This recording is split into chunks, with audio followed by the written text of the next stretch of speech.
Welcome to San Diego Integral, April 13th, 2024. Our topic today, Integral Constitutional Interpretation, presented by Mark Fischler.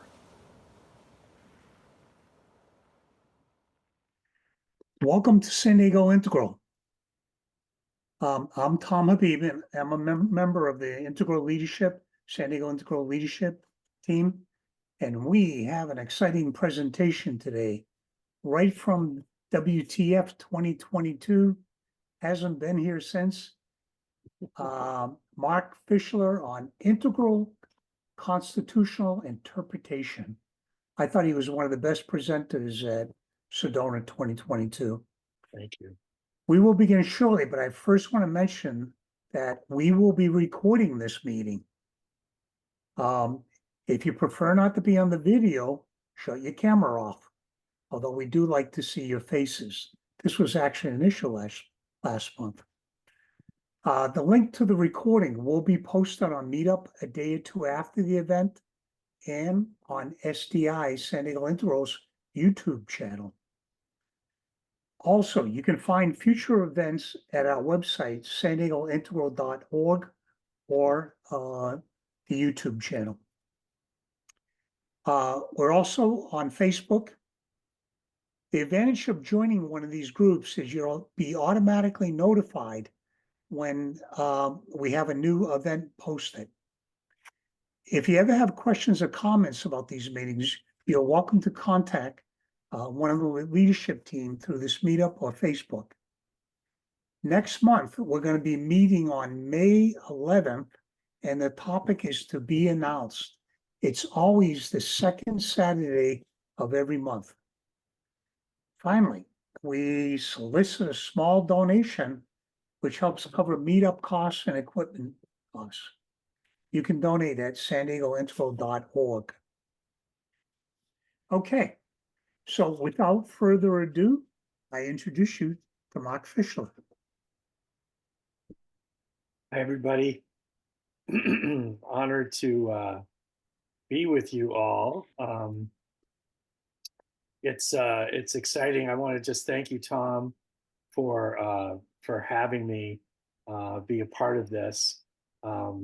It's an honor, and the great work that you are doing to put ICON together, which I'm going to be a part of, and certainly just want to put a plug in for this great conference that Tom is and many others have worked so hard on, and so thoughtful. I've watched some of the videos of you talking about the conference, and certainly have been in touch for many months about being a part. And so I just want to share my gratitude to you, Tom, and for your great efforts. And I hope to see many of you out there in Denver in person for it. And the list of great speakers is long. The topics are amazing. And, I wish I could be at like 30 places at once to experience it all. So thank you again. And I'm honored to be a part of this group. And I'm in New Hampshire, and we don't have an integral community here that's very large by any stretch of the imagination. So to be in touch with folks makes me feel a little less lonely, and excited to be in the presence of a lot of wisdom and insight. So thank you, and nice to meet you. I hope I get to connect with all of you. So Mark, here could we you are. introduce yourself a little bit? Since I think sure. My name is Mark Fischler, and I'm a professor of criminal justice at Plymouth State University in New Hampshire. I've been a professor for about 20 years. Before that, I was a practicing attorney. I was a New Hampshire public defender for about 3.5 years, and I had a kind of a spiritual awakening during that time when I was a public defender that kind of encouraged me to leave everything. Kind of a moment with Spirit where Spirit said I needed to leave everything that I knew which led me to about a 2-year sojourn. Part of it, I told you, Shara, I was out in Santa Fe, New Mexico for part of that, outside in Cerrillos. And so I've been a part of the Integral community for about 20 years, and I currently do a show on the Integral Life website with Corey Devos called Integral Justice Warrior. And so, I would say issues of justice have kind of haunted me in the best sense of haunting. And in that it's just so important. What is justice? What is right action? And that involves also our personal work as well as our societal cultural expression. So those issues have been near and dear to my heart, and so part of that is what I'm going to speak about with you all tonight. So, Tom, how's that? Does that set things up? Great. So I just want to be upfront that this is going to be a discussion. I'm going to share with you some of my insights. It's interesting. I go back to June of 2022, and that moment in history when Dobbs versus Jackson Medical became the decision that has changed so many lives, really changed our country's trajectory, which overturned Roe versus Wade. A decision that had recognized the fundamental rights and autonomy of women to have control over their body. And suddenly, boom, those rights were not honored anymore. And in Justice Alito's language, that Roe was an egregiously wrong decision.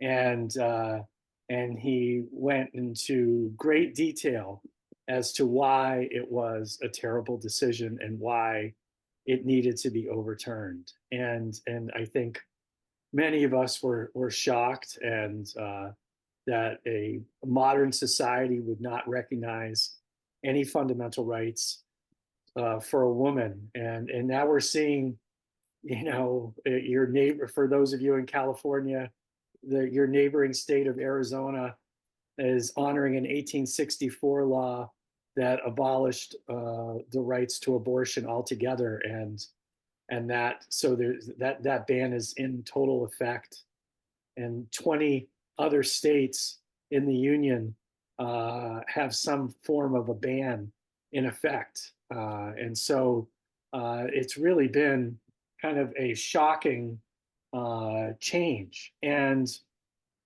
so what I want to kind of talk about, though, is that the easy place to go here is to say why Dobbs is wrong, or why a woman has a fundamental right to choose how to use her body. But there's a deeper issue here that I want us to start to get at, that I've been grappling with ever since I kind of put in, even before I put in this idea of what I was going to speak about at the conference. And that's that our U.S. Supreme Court's approach to rights. Okay, if you're following me, our U.S. Supreme Court's right to rights is that we recognize too few rights under our Constitution in a society, in a universe with a plethora of rights, with multiple rights that are in play in our society, in a diverse society with pluralistic notions of all kinds of things. We recognize very, very few rights. And when we do recognize those few rights, we make them fundamental. And when you make things fundamental, it takes the conversation away from the rest of us to have a deep dialectic in terms of how do our rights fit. Because if we have multiple rights, that means rights are rubbing up against each other. And it also means that we have responsibilities. Rights come along with responsibilities. And so what I believe that the Supreme Court has done is a tremendous disservice in terms of how we look at rights. And I want to kind of tell the story of how we got here to this point of looking at very few rights. And when we look at those few rights that we explicitly honor, we do at a fundamental level, which means we can't have a dialogue about it. We can't talk about context. We can't talk about how things fit when you have multiple rights in society. So, and that is incredibly dangerous. And we're seeing it, we're seeing it where, with the abortion situation. So I want to kind of trace us back to where this kind of all began, and then start to tell a story of how we can do better. Because if we can start to recognize multiple rights, then we can start to have a conversation as a society. So where I want to see the Supreme Court go is recognizing more rights and then putting that back into society, meaning it's not fundamental. It's not just what the judge says, that we push that back into society to say, okay, well, you work out the framework around this. You work out how these things fit together. We've seen this happen in Canada. We've seen it happen in Germany. We've seen it in Europe. So this isn't what I'm talking about, isn't kind of impossible. But if we're going to build, as the meta-modern folks talk about, a listening society requires us to be able to talk to each other and to situate our multiple rights together so that we're in conversation. And we're not going to build, as Tom's great conference, the idea, the future human. The future human is situated amongst others, and those rights are fitted within each other in terms of the context of how we work together. And we can't do that when things are taken off the table in terms of the conversation. So I hope I set that up, and I kind of want to tell you the story of how we got here. Is that good? Do you guys have any questions off the bat, or does this work? Okay. So there's this really famous Supreme Court case, or maybe I should say infamous Supreme Court case called Lochner versus New York. And it's a 1905 Supreme Court case. And in that case, the state of New York passed a law to basically protect bakers' rights. So they basically limited the number of rights that a baker could work in a bakery to about 60 hours a week. And so the owner of the bakery appealed the case to the Supreme Court under the idea that they had a liberty right under the 14th Amendment. So our 14th Amendment talks about equal protection under the laws, and that you have a right to life, liberty, etc. And so this person made, really kind of at the time, a novel argument that he had a liberty right to contract with these bakers in any way that he wanted, and that the state of New York couldn't control that, and that I had this fundamental right to liberty. Well, the Supreme Court agreed with the baker, and that, kind of an Ayn Rand libertarian idea of justice. The famous opinion out of that was a dissent by Oliver Wendell Holmes. And Oliver Wendell Holmes is one of our most famous justices. I got to see his grave in Washington, D.C. He was a Civil War soldier, Boston Brahmin, came from very rich blood, and got shot in 3 different instances and survived, and was one of our longest serving justices. He wrote a dissent in that opinion that has become very famous. And I actually think it's kind of where we went wrong.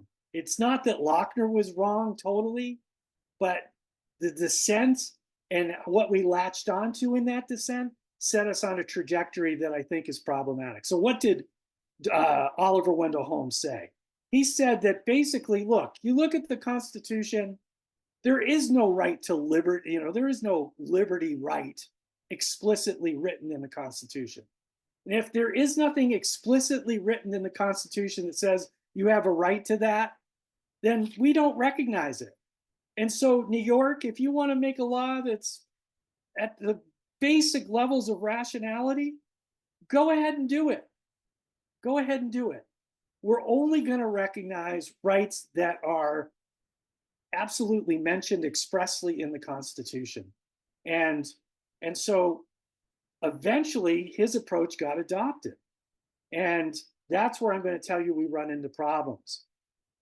What's little known about this, though, is that there's a justice named Justice Harlan, who is from Kentucky, and he's known as the Great Dissenter because he actually wrote in the 8-1, he was the lone dissenter in the infamous case of Plessy versus Ferguson, which basically said segregation was okay. He was the lone dissenter in that 1896 case. Well, Harlan says in his dissent that he says, you know what, no, there's a right to contract. I can see that right. It's implicit. We can recognize that right to contract, but I can also recognize that it's very rational that these bakers get protection and that there are real health issues. And I can balance those rights out and weigh them out. And in my opinion, I weigh in the favor of New York. But I recognize that there are multiple rights here. Well, unfortunately, in my opinion, Justice Harlan's dissent is forgotten. And Justice Holmes's dissent is what is remembered and what is eventually followed. So you can think about when Franklin Roosevelt became president, we passed all these laws that became far more progressive. The Supreme Court basically disidentified themselves with that Lochner decision and basically said, we're going to follow Oliver Wendell Holmes's approach. So now we move through history. We get to Brown versus Board of Education. And there's that, that case where we redo it and we say, under the 14th Amendment, equal protection under the laws, Black people, all people need to be treated equally under that. And so we recognize that fundamental right that's expressed in the Constitution. So we move a little bit forward. Now, and I want us to think about this from an evolutionary front, that we as a society, as we move towards more pluralism, as we move into deep modernism to postmodernism, we start to see a pluralistic enrichment of rights in society. So now in the 1960s, we get this case Griswold versus New York. And Griswold was a case where Connecticut had a law that said they controlled whether you could use condoms and birth control. Very Catholic law that was in the books. And so that was challenged, and the Supreme Court found a right to privacy. Again, not explicitly said in the Constitution, but they found this right that married people ought to have some form of rights, and we can kind of see from all these other rights how that ought to be. Well, Griswold led us to Roe. And so I'm going to tell you that Roe is a bad decision, but not for the reasons that it honored a woman's right. This is where Roe went bad, and where the Supreme Court of today, really, I think, has mucked this up terribly. So Roe is a decision that said that a woman has a fundamental right to autonomy over her body. Okay? At its basic level, Roe does not recognize that there are any rights to the fetus. It's all about the woman. There is no juxtaposition that the fetus has any role at all. And if you look at other countries and other places, that's recognized. And we as individuals can absolutely see that, sure, I mean, there's a fetus there. There's something. How many rights does that fetus deserve versus a woman's rights? We can have that discussion. But what Roe did, it said, no, fetus has no rights. The woman has absolute rights. And the only time it starts to become a question is at viability.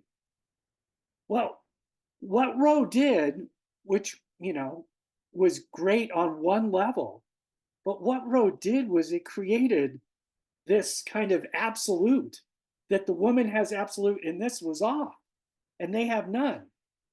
And this created the whole right to life movement. And people before were kind of, you had Democrats that were kind of positive in terms of protecting fetus. Suddenly now it's like it's either or. And it suddenly became this either or thing. And where justices coming up to the Supreme Court either said they were in support thereof or not. And we've had this real divide in our country. And it hasn't had to be this way. We didn't have to do it this way. We could have recognized, like Justice Harlan did in the Lochner case, we could have recognized multiple rights. Now, I'm saying this, and I want to share that Germany is an example. Germany in the 70s had the question of abortion, and East Germany was kind of stronger with that, but West Germany was taking up the question of abortion. And so there was this discussion. And the Supreme Court in Germany ended up saying that a fetus does have rights and a woman does have rights. And they set the framework for Germany as a society and their legislatures by recognizing both rights to work out how do you honor them proportionally. And over time, they were able to work that out. And when I say that, it was ugly. They were fighting, they were arguing, but the discussion was open. And today, you don't see those problems in their country. There isn't those huge arguments like we have today, where one side feels totally shut down. Like today, a woman feels totally, or the people that support that side, and I'm strong in favor of a certain level of women's autonomy. As a husband, professor, father of a 12-year-old girl, absolutely. But Germany was able to have a dialectical discussion where society got to work it through, where the Supreme Court created a framework around that. And so what I'm kind of trying to get at today is that we really mucked it up when we didn't follow Harlan's approach, and Roe was wrong. I wouldn't say, like Alito said, egregiously wrong, but it was wrong because it didn't recognize fundamental rights on both sides. And now with Dobbs, it doesn't recognize any rights. It basically says it's up to you, your states. The Supreme Court hasn't created a framework where the rest of the states have to work within the framework. And it doesn't mean all the answers are going to be the same. That's one of the interesting things that I've come to in this kind of deep process that I've kind of gone through here, is that, what an integral approach to constitutional law is it's about a methodology. It's about a process. It's about recognizing multiple rights and then allowing society to work those through to see where it fits and where it doesn't. And it's not going to be the same everywhere.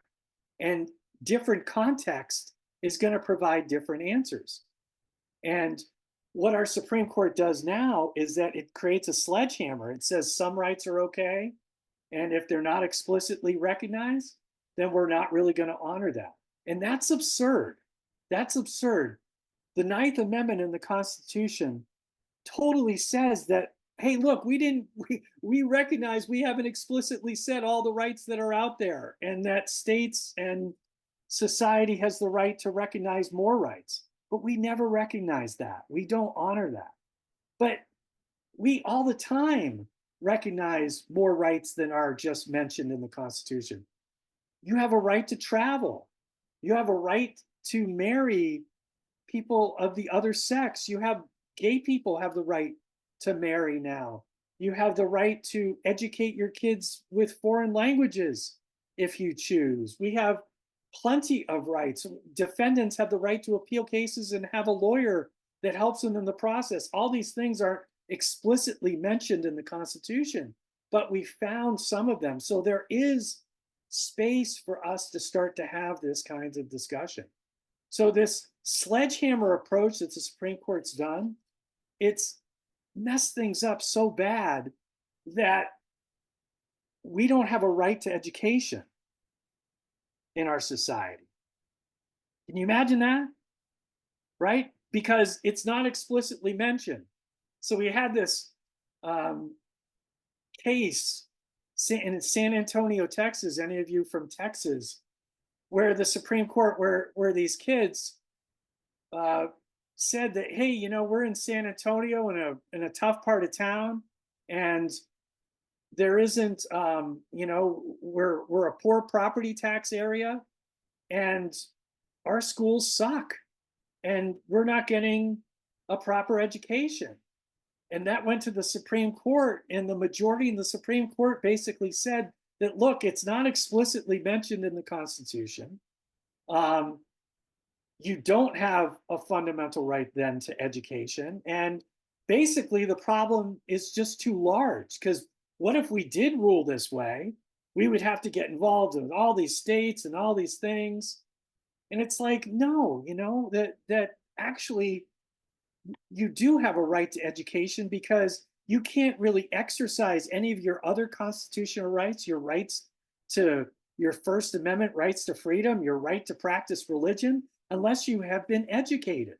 You can't vote, you know, without having a certain level of educational experience. And so, Mark, you know, I notice a question when you come to yeah, a pause on that.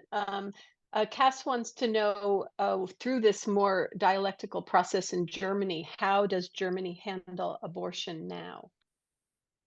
they recognize that there's a right, a fetus has a right, and that for the first trimester, a woman has a right to have an abortion. She might have to sign some slips, but she has the absolute right during that time period to have an abortion. And then from there, it gets dicier on the woman's side of having it. But that's something that Germany worked out, right? Like, we might agree or disagree, but the German people had a dialectical process where they worked that out. And that's what I'm saying is missing in our society, is that because we have such narrowed rights, so it's like, well, you know, you have the right to a gun now, which wasn't really originally recognized under our Constitution, but that's become more fundamental.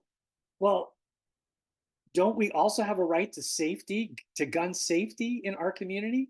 Do we not have a communal right to safety? And how do we balance those out?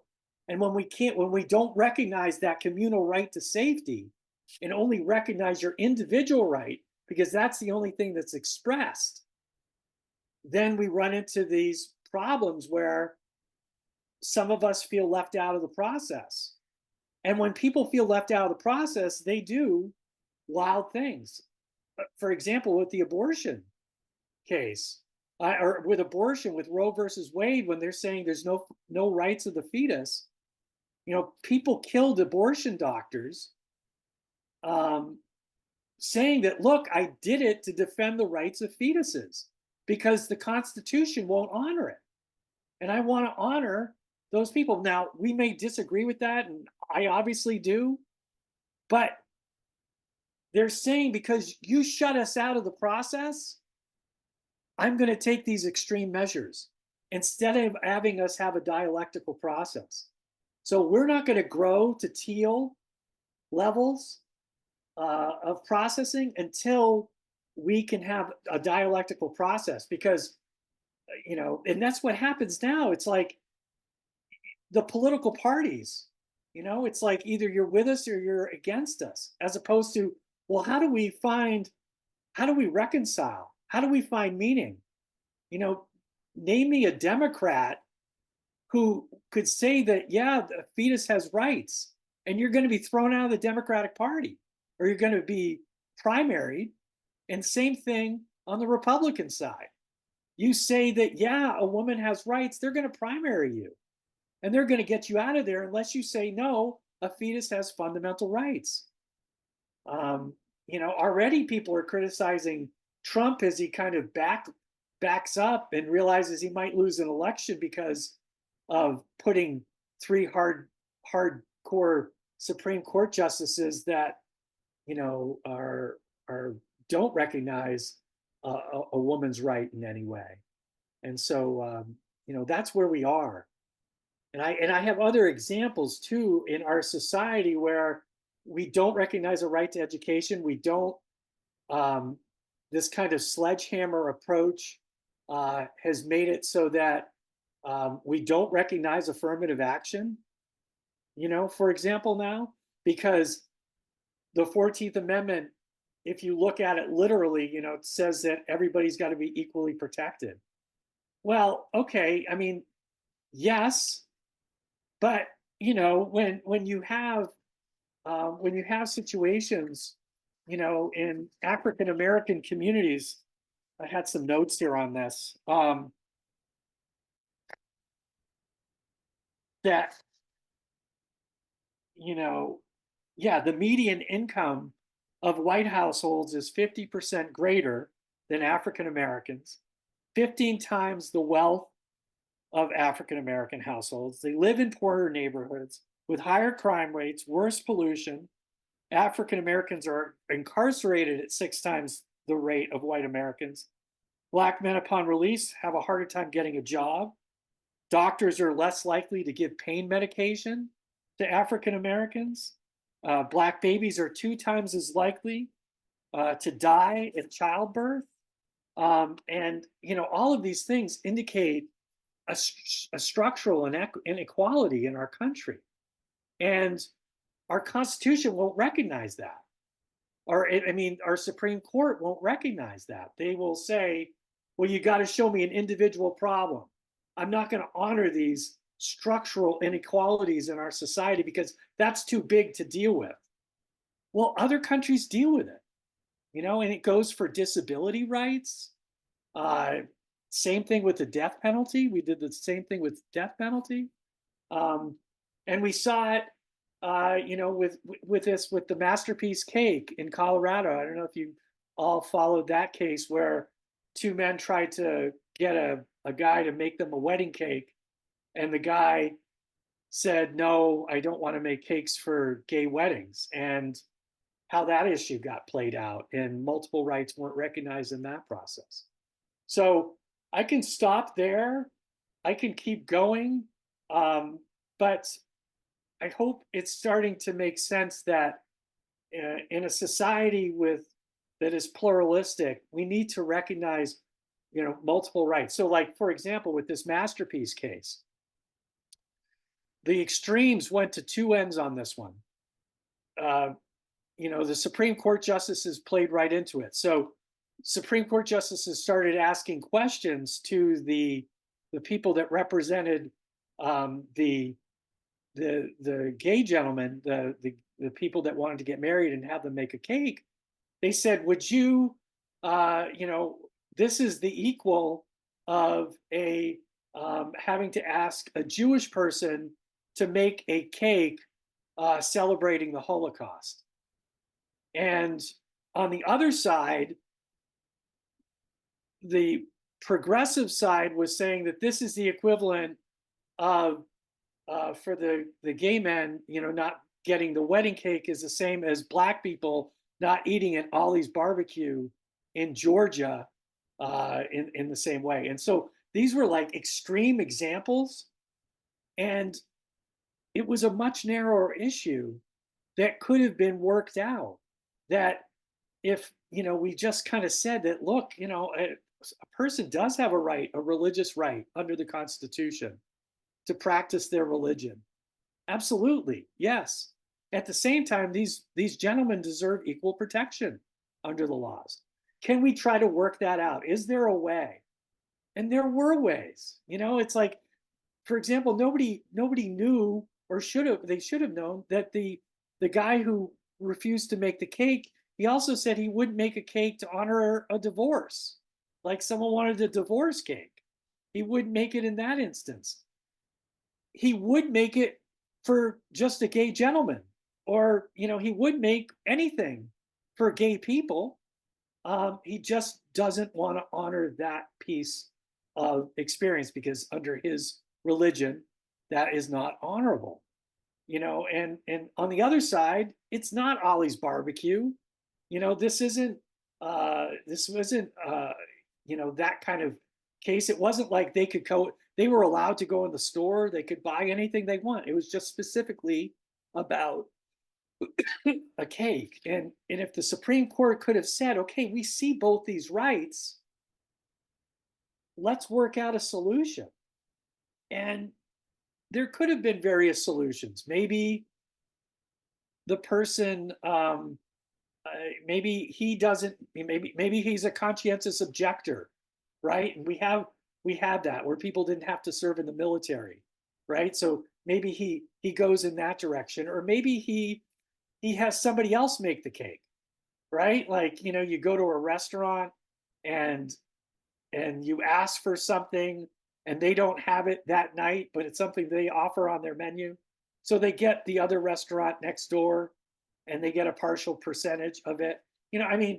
Not to say that these are perfect ways, but if you see what I'm saying, is that if we look at the context, we can start to work out things. And our Supreme Court does not allow us to do that now. So we can't do that for affirmative action. We didn't do it in this masterpiece case. And we don't do it with we don't find the right to education. We don't recognize a fundamental right for people with disabilities. And this is problematic because our society is full of pluralistic rights and we're not recognizing them. And it's leading to this kind of absolutism, and it's leading to where people feel disenfranchised, disconnected, alienated. And for us to move to a teal society, we have to have conversations across the board. You have to have conversations with your neighbor. You have to have conversations with people at different stages of development that have walked different ways of life. And the current Supreme Court isn't contributing to that conversation. I want to change that. And I believe we together have to be a part of that solution for the future human that our conference that I'm going to be speaking at will be talking about. We have to be the people that stand up and say, no, this is not acceptable. And we need to talk about all these rights, and we need to talk about them together. And that there is no perfect answer, but the best answer is one where we come together collectively and talk. Quick question, Mark. Yeah. How much does developmental stage impair their ability to think in complex ways and not to get so ideologically siloed? Can you comment on that a bit? I know you don't know these justices personally, but from your distant learned observation, could you say something about that? Well, cognitively, these justices are through the roof. They are extremely well learned individuals. The briefs that they have to read, the case law that they have to be aware of, is a deep process. And they are, I would say, all intellectual giants. Now, as we all know, through multiple lines of intelligence, that doesn't mean their values line, their moral lines necessarily kind of move up those ladders. And you can see, because it's become quite ideological, the Supreme Court wasn't always this way. Just as an example, 5 of the justices that voted for Roe were Republican appointed justices. You wouldn't see that today. And it was a 7-2 decision. And that's just not possible. So I think what's happened, someone like Clarence Thomas is a great example. Clarence Thomas worked for the EEOC, and then he got appointed to be a federal judge. And when he did, he went to the Federalist Society, which is kind of like this Republican oriented group, to get training on how to think in their ideology. And so he's become their stalwart. And much of his stuff where he was in the minority, he's now kind of like the leading exponent. So I think values matter. And I think that, so if you're using spiral dynamics, that absolutely the justices are influenced by the spaces where they were occupied, where they spent their time. Brett Kavanaugh, John Roberts, Neil Gorsuch, they were all, George Bush, folks that were in, doing political stuff for them.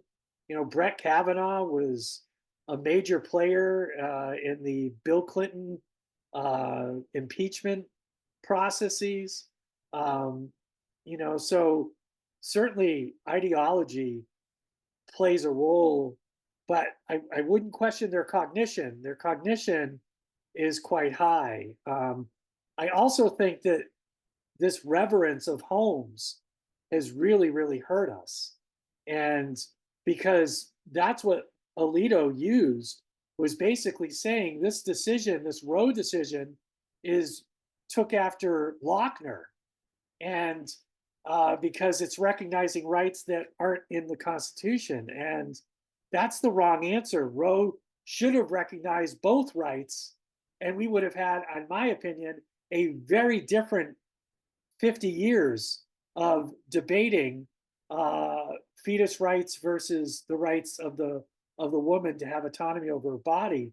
And it would look very different than what it does now. And even Justice Ginsburg, when she was alive, before when Roe went down, she was quite not that comfortable with how far Roe went, without it having a collective process of folks coming together to kind of come to a Roe place. Does that answer, Tom, your question? Yes. Thank you for reminding me. There's multiple lines of intelligence. Yeah. Yeah, it's just, it just plays out. It's interesting, these justices are interesting individuals, but what I'm most concerned about is the formula they've adopted. So, I used to be big on just poo-pooing originalism, but this is a much bigger issue than just originalism. Originalism is how they choose to discriminate the rights that they want to prop up. And our deeper problem is that we're not recognizing all the rights that are played out in society. And people at our stage of development recognize the multiplicity of rights and also responsibilities that we all have in our society. And so the higher stages of development see more and more rights. So for example, when I say we recognize more and more rights, you think about something like the Bodhisattva vow, which talks about all sentient beings, caring for all beings. That's kind of saying all beings have a certain level of rights to be happy, right? Some of us do that prayer. May all beings be happy. Where you're saying implicitly that they have a right to be happy. And who are you including in that? Well, if you're including all sentient beings, that means you're including plants, you're including animals, you're including your brothers and sisters who disagree with you. You're including the earth, right? And so, you know, we come up with these like special ways to kind of, you know, like do this, but we're not having an open, transparent discussion to say, no, there are more rights in play. And at our stage of development, we see those rights. But we also see that we live in a society where people value those rights at different degrees.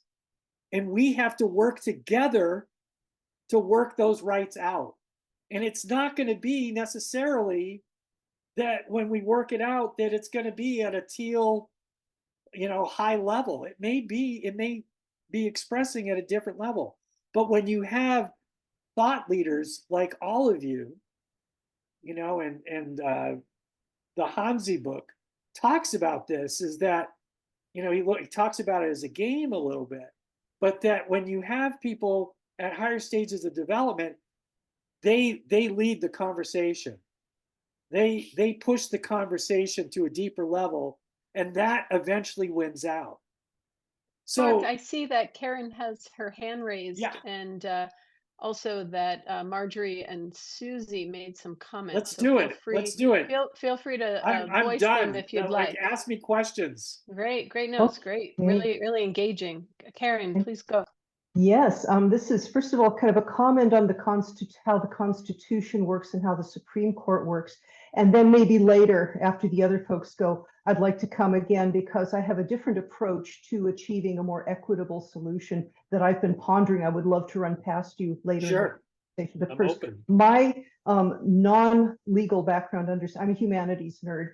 My understanding of how the Constitution works is that the Supreme Court is specifically limited to a role of interpreting, basically, what, if I remember correctly, the Constitution gives to the federal union, the United States of America, certain powers, and any power that the Constitution does not specifically reserve for the federal government remains in the state's hands. And we're a federation, and we're actually less centralized than most of the industrialized nations. And in many ways, that makes us very resilient, actually.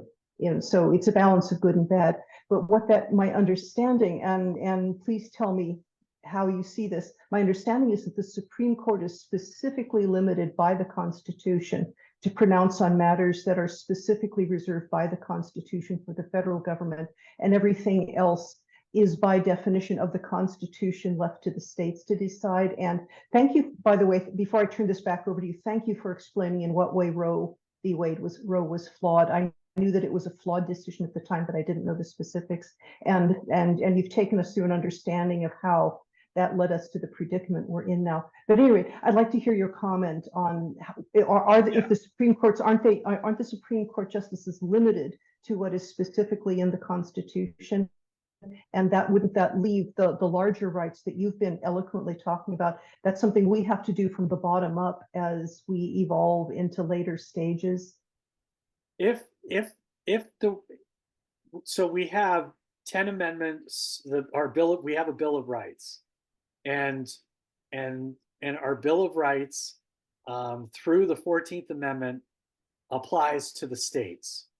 And so the states must honor all of our rights that are prescribed in the Constitution. And so and the states can't go beneath whatever level of right that is recognized. And so yes, the states can do other things, but if it's a rights that is recognized in the Constitution in terms of our Bill of Rights, then the states have to honor that. They can honor it even more. So I live in a state like New Hampshire is a state where we actually protect your rights at a higher level than the Supreme Court does. That's because your state chooses to do it that way. So maybe what we need is more amendments to the Bill of Rights would be the way to enshrine that in the Constitution.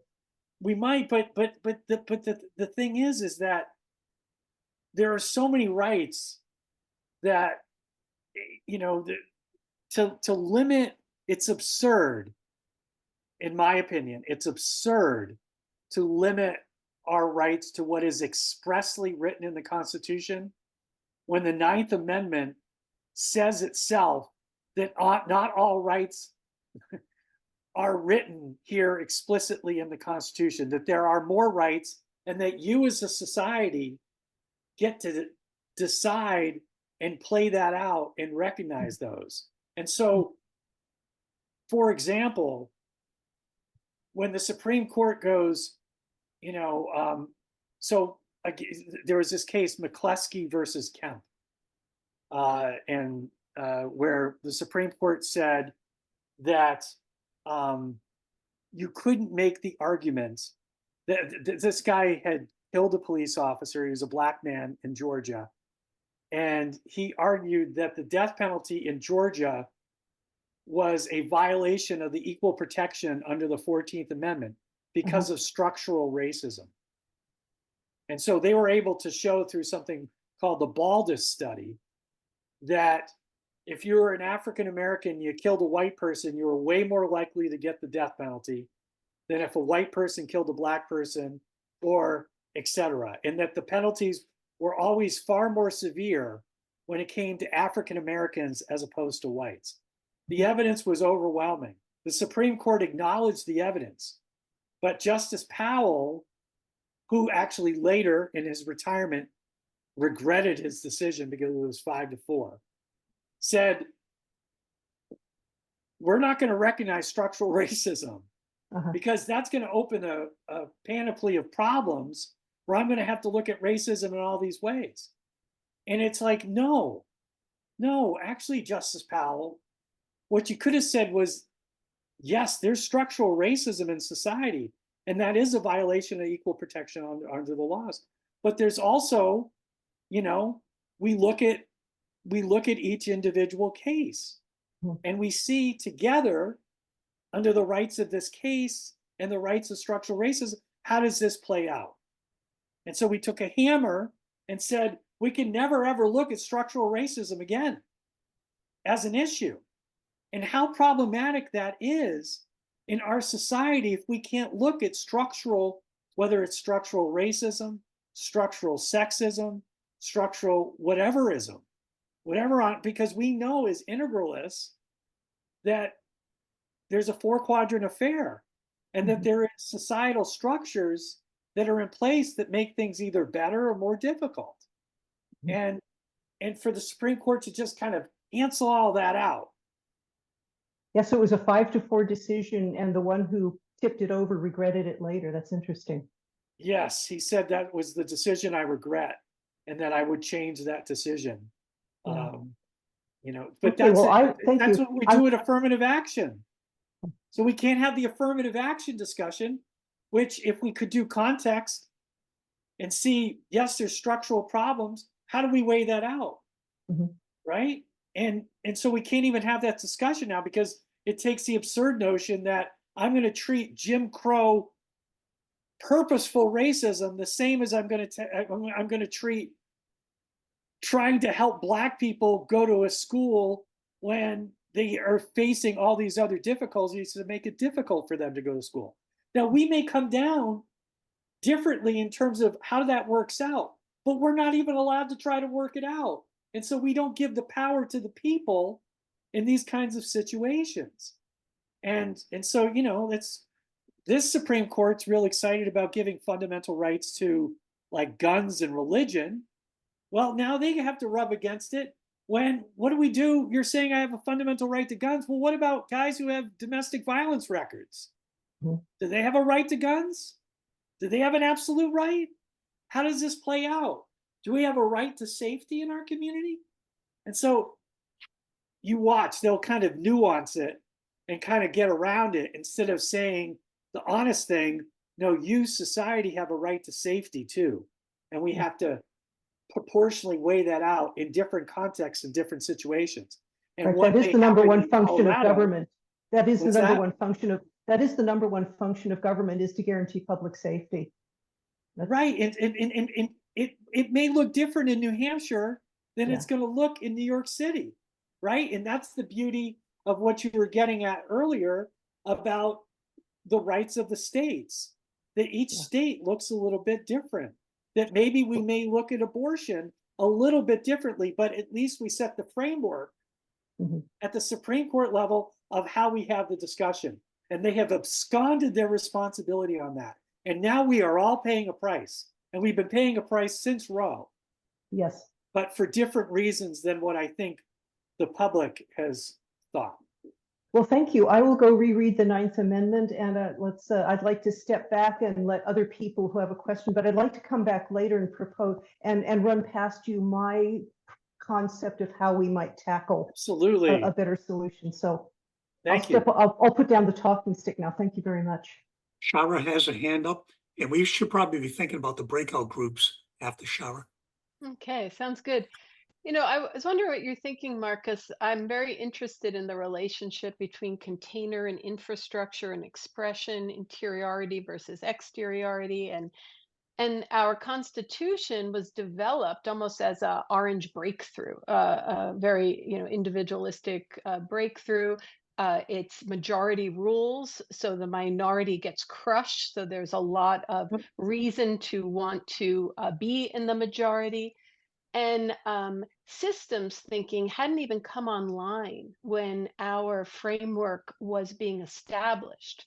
So, on some level, this is almost predictable because our form of government and the infrastructure of the United States, even Germany's a parliament, so they would have more likelihood to be able to have that conversation.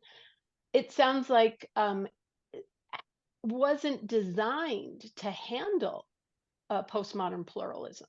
And the era of the infrastructure of our democracy is not sufficient to deal with pluralistic issues. I think there's some validity there, Shara. I think And just as an aside, I also see this in spirituality. A lot of spirituality came from a blue time. So it often leaves out systemic realities because they weren't even online as something impactful to the individual because the individual had no recourse to really change systems. So it's an interesting kind of catch up. So yeah, I'm curious what you have to say about that. Yeah, well, it certainly was built in an agrarian society. And even the way that they looked at rights was quite different than how we recognize them to this day, where we recognize kind of this idea that it's to protect the minority and at a fundamental level. And they did not look at it that way. Like, your freedom of religion, it wasn't really to get religion out altogether. It was basically that we don't want one religion dominating the show. It was really what freedom of religion was about. Like, don't shove your Catholicism or your form of Christianity down my throat, that we're all going to have our little places here. And if you look at each of the amendments, and certainly the Second Amendment, in terms of the right of the militia to be free to arm themselves against insurrection, and certainly wasn't looked at as a individual right at that point. And they really put a lot of power into juries and to the community. And in a way, what I'm talking about is actually kind of revisiting that, but with our postmodern vision of reality, of actually putting more power back into the people's hands. And so I think in reality, I think you're absolutely right, but I think our Constitution is built in a way that we're like the oldest Constitution or democratic Constitution, but it's also the shortest one. And it's kind of the most, like, leaving you with a lot of abstract areas where you can play with and work with. And there's not many clauses in the Constitution that aren't left to interpretation. So you've got, like, you got to be 35 to be president, and beyond that, there's not a lot of prescriptive stuff. And we have read so much. I mean, your Miranda warnings. Find me those in the Constitution, right? They're not in the Constitution. That's something that in 1967 we said that, you know what, in a police-dominated society, in those situations, it's scary as hell. You ought to be told your rights. And I've experienced it myself, or even when I was a lawyer and I got screamed at by the police, I forgot I was a lawyer. I forgot my voice in those situations. And it took me a couple minutes to remind myself that this was an absurd situation that I could speak back to. But, so much of what we have is not expressly written. And so we have the space to do that because just like the Equal Protection Clause under the 14th Amendment, that's allowed us to, as we find and recognize, that gay people have rights, and so we went from a time where, in 1986, Bowers versus Hardwick, the Supreme Court said in a close decision that, you could outlaw gay sex. It's a criminal act. And because there's nothing in the Constitution that says, well, if you start to apply equal protection and you recognize more beings, more sentient beings, you start to see that they do have rights. And so I think there's a space there, but your point is well taken. I have no disagreement with your point, but I think we might still have a vehicle to honor a postmodern society in the ways that you describe. Well, I that's love very what you helpful. said. And then, yes, is this a good time, Mark, to move into breakout groups? Yeah, absolutely. I think we've already gone over. So, and so I think the idea of the breakout group was, where do you see, we could look at abortion if people want to, in their breakout group, look at how to weigh out. I think the two questions that I have for you all is really, how do you weigh out multiple rights? And we could look at abortion, but also, how do we discuss this as integralists, as metamodernists? How do we discuss these things in society? How do I discuss that with my neighbor 2 houses down who, doesn't believe in dinosaurs and, and is a deep conspiracy theorist, whom I love and I'm very close to. But how do we have these discussions about these issues? Because part of my point here is that we have to have them, and we've got to do it. Because who else?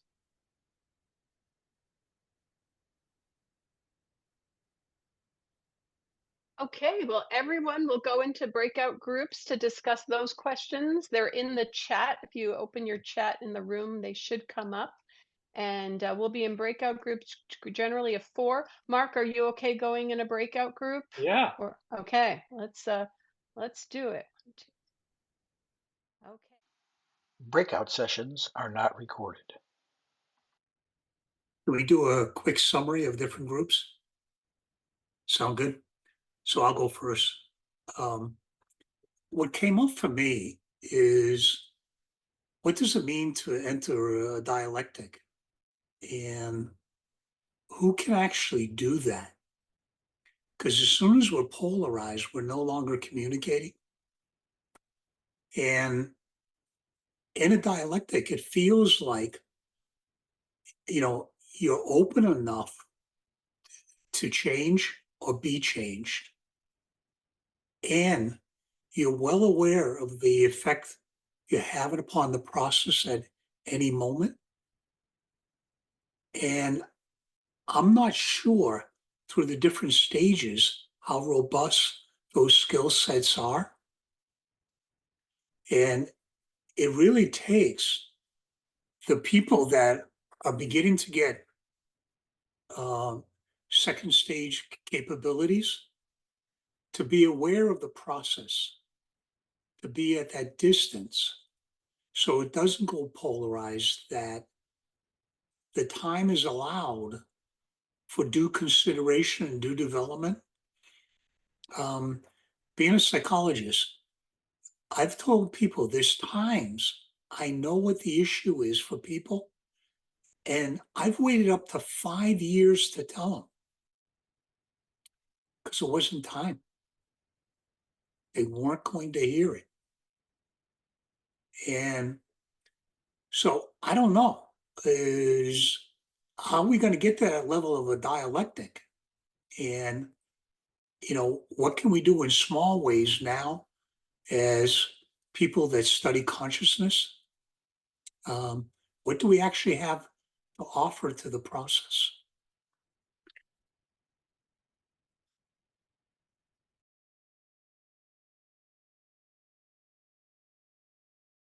That's great. Can I add to that along those lines? The other question that came up in our group about the conversation that you're proposing, Mark, who's going to have this conversation? The Supreme Court individuals on the Supreme Court, by the time it gets to them, the conversation theoretically should be over. So one of our members suggested, well, maybe it should be the Congress that's having the conversation about rights. For example, in abortion, the mother's rights versus the fetus's rights. Of course, in our current Congress, that conversation cannot exist. So, that's the other issue besides level of capacity to engage in an open conversation. Who's going to have this? And the other issue we struggled with a little bit was that we all agree with rights come responsibilities. Responsibilities don't seem to be in the domain necessarily of the Supreme Court. It's almost like rights come from a very rational point of view and are more objective. Responsibilities feel like they come from a more affective, perhaps moral point of view. For example, in these abortion rights discussions, nobody really talks about the mother or what's going to happen to the mother. It's like she's a cipher. She's merely the holder of the fetus. So I don't want to get into that too much, and that seems to, shift into that moral area. And though the Supreme Court justices may be amazing intellects, one does question their emotional intelligence and their moral intelligence. Particularly, Absolutely. Absolutely. Yeah. So it's complex. It's important. It's fascinating. I think we all agree a discussion is necessary. And we were sort of, trying to figure out, okay, how do we do this? Who do we do this with? What are the conditions? So, that'll be fun to hear more about. I just want to throw in here as part of this dialectic, not necessarily as an answer, but this is just to continue it. But this is from a book that I have really dived into that has helped me with my understanding here. And this is something the author Jamal Green says at the end. And this kind of answers like, how are we going to do this? It doesn't seem possible. The court seems intransigent and all the things you're saying. He says here in his conclusion, America has had a good run all told, but we should not mistake its endurance for rigidity.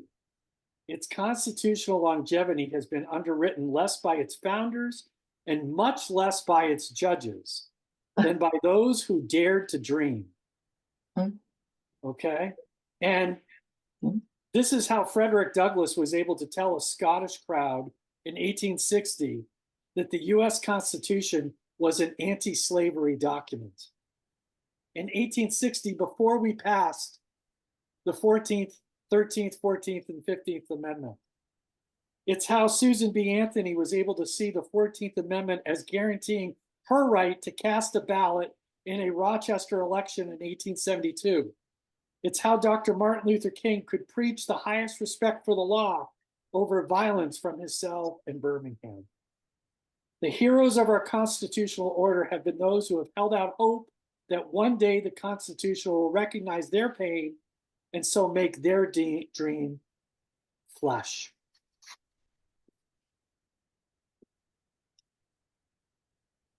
So we must dare to dream. And who else but us? Others, Larry, do you want to speak for our group? You had some fascinating things, I thought, to share. Speak for the group. Let me give it a shot. You had a playoff of comments that Lorraine and Tom made. There's issues of capacity here. Yeah, we need to be talking to each other. And like I pointed out in our group, people are more caught up in not looking bad, not appearing to be wrong, not appearing to be ineffective in communicating or discussing things. So it's easier just to entrench themselves in a position. This is what's right. Because they don't have much capacity, in my experience, an opinion of that experience, to really engage. Forget it, engage in a healthy way, even engage in a moderately constructive way. They know how to gauge from, pretty much from their amygdala, people that are entrenched, very divisive, very adversarial, very brutal conversationally in a lot of ways. And it seems to be more important, instead of looking at it like we have to have discussions, how do we get people to want to have a discussion, especially if they lack capacity or sufficient capability with whatever capacity they have? Because some people might have capacity, but they're just not very capable. They're not very educated. They're not very experienced. They're not very trained. Not very whatever in being able to engage one another without jumping into adversariality. And so I have a value, obviously, of not being adversarial. But I would say 90% of the planet probably doesn't hold that value. They're more about being adversarial because it's just what they're good at, what they're experienced at. So what do? People don't have capacity or capability. That seems to be more the focus of what needs to happen, is to recognize that reality about capacity and how to make people, not that this is a should, but this is how it shows up. This conversation is showing up for me. How can we be with other people in ways that they want to engage us? And when that adversarial dynamic starts to show up, how can we be in the presence with one another that adversariality maybe softens? That both people in the conversation, or all three or four, how many are in the conversation, they're a little more able to get into wondering, to release their attachment to their position and get into at least wondering about other ways of looking at the issue. That seems to be prominent as a necessity for how to move forward with all this. Yeah, we have to talk about it. Well, we don't have to talk about it. Really. Where does it say in the universe that we have to talk about this, that we have to work this stuff out? We want to, we prefer to. And it comes back to issues of capacity again. What to do with it.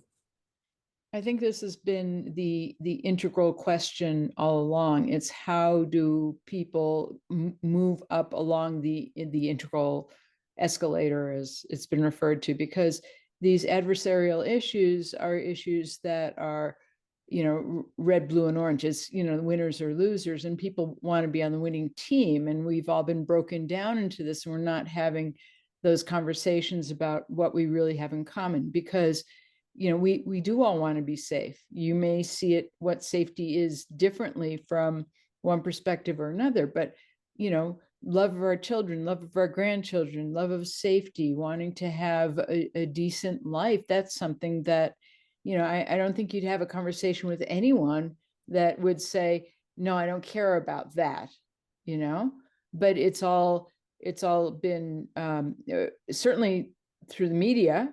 I think that I'm hopeful that the elections will show that the media is wrong, because we're also very divided in our little media boxes, and who we talk to, that we really do have a lot more in common, and that and what we're beholden to, it said that the Constitution is what our politicians and jurists and all take an oath to. And the Constitution is a good foundational document, but as you were saying, it's not the final answer. It needs to be able to evolve, because we're always evolving. We cannot stop progress. So, I guess my question is, how do we get more evolutionary justices on there before they destroy the country?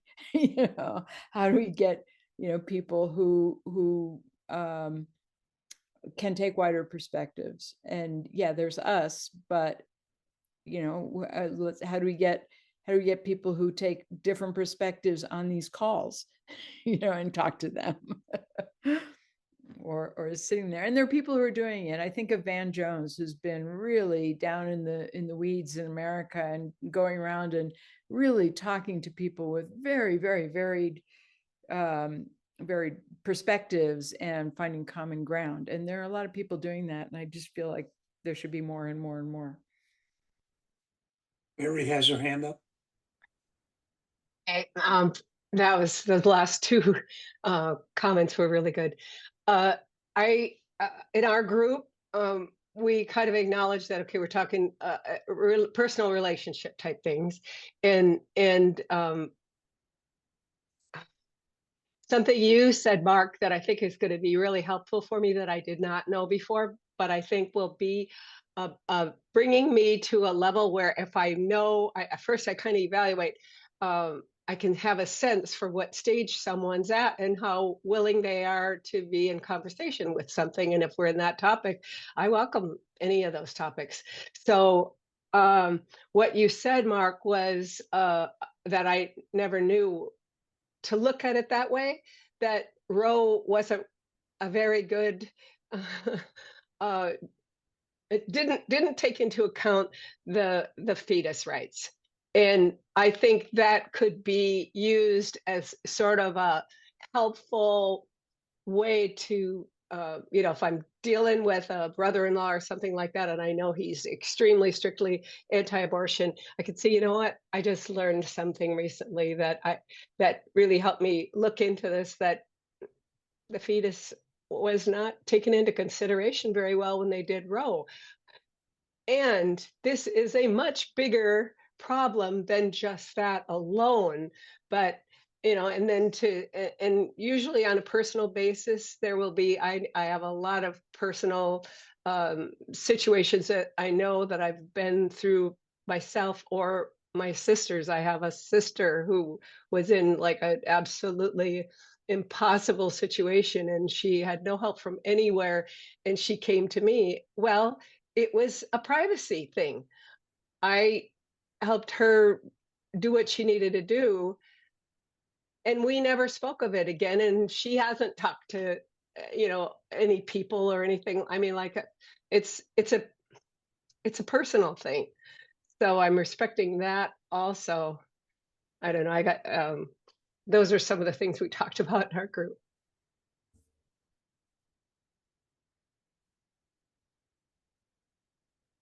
Thank you.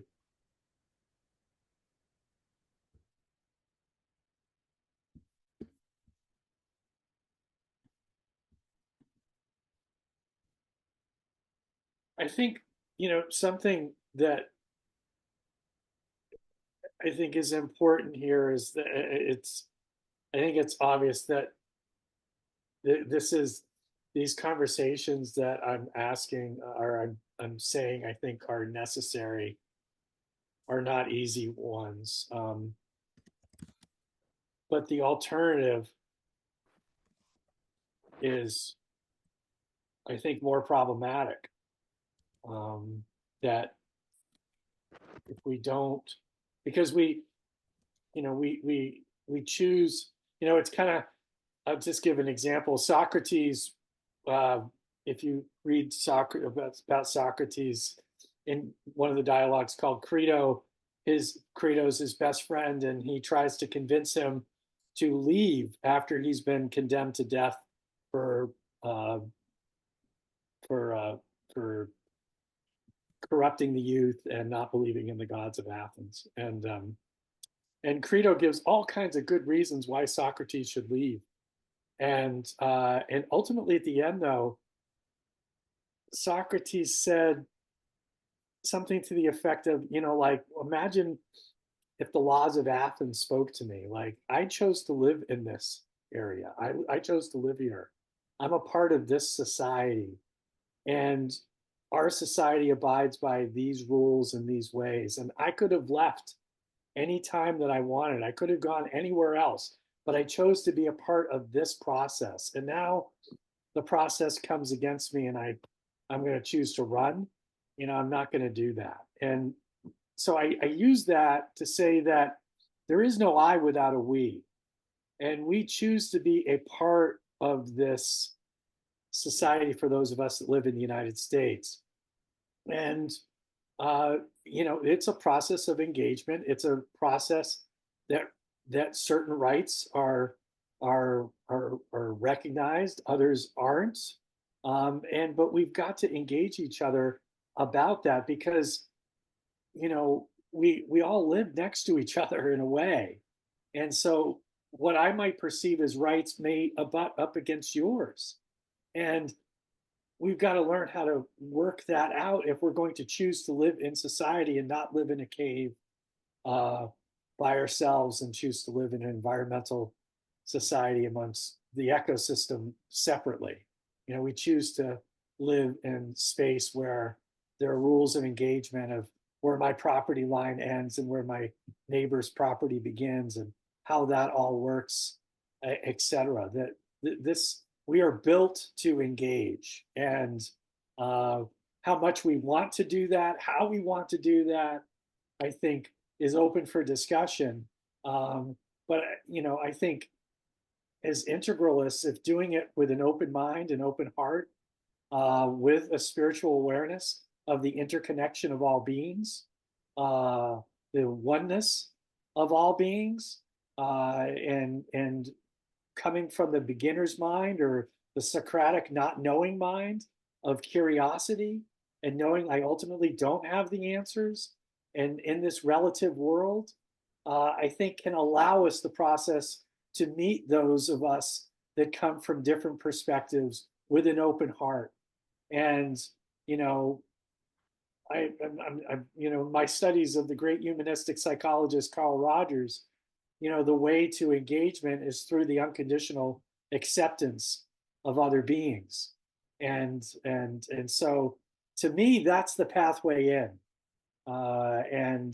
That's the pathway into open our hearts and minds. And in terms of engaging the court evolves when the pressure from society makes it evolve. The Lochner decision was the decision of the court for many years, until Franklin Roosevelt and the Great Society started to they were trying to outlaw all those bills on the Lochner principles, and they were just gonna undo the Supreme Court.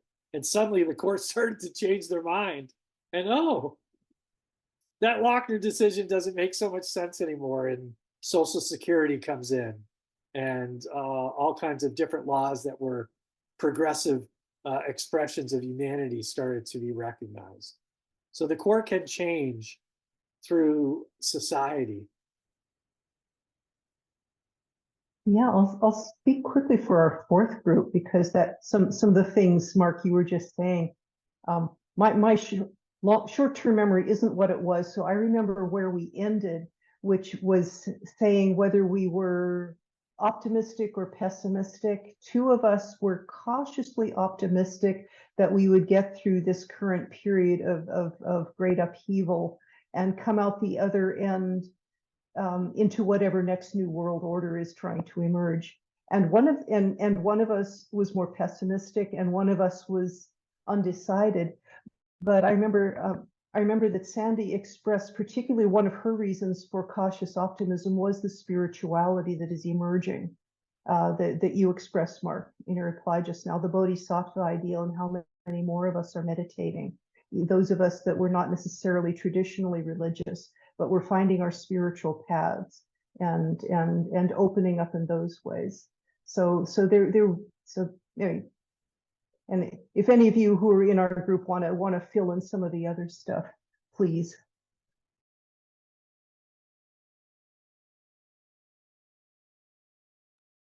I don't know if Marjorie was in your group, but Marjorie, you have your hand up. Go on. Hi. Yeah, I was kind of holding a perspective that my friend Jim Lockhart, he describes himself as an apocalyptimist. And I've been listening a lot recently to the now late Michael Dowd, who passed away last October unexpectedly of a heart attack. He was only 65, and he was about post doom, but he was also about because from his perspective, we have already passed the point of being able to save the planet and save, not to save the planet, but to save the species.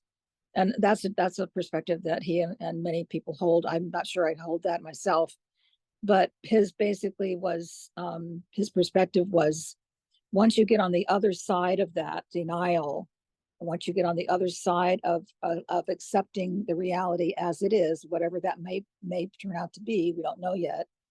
But once you get on the other side of acceptance, then you're free of the fear, and you can allow yourself to grieve, and you actually allow the grieving to become a part of your own sweet sorrow as part of your spiritual practice. And you are free then to just live your life to the best of your ability and do whatever you can do, as if whatever can be done, whatever can still be done, to do it without fear and without thinking that, we have to do this or that we will die. Well, we're going to die, so it speaks a little bit about your own individual mortality as well as the potential, because the species will eventually die. Everything that's ever been created dies. And so I think he was coming from that perspective. So in terms of progression and progressiveness, if you continue to progress without regressing, that is going to push you into what is called ecocide. And that's just a perspective that I'm kind of playing with at this point. I hold it lightly at this point. So thank you.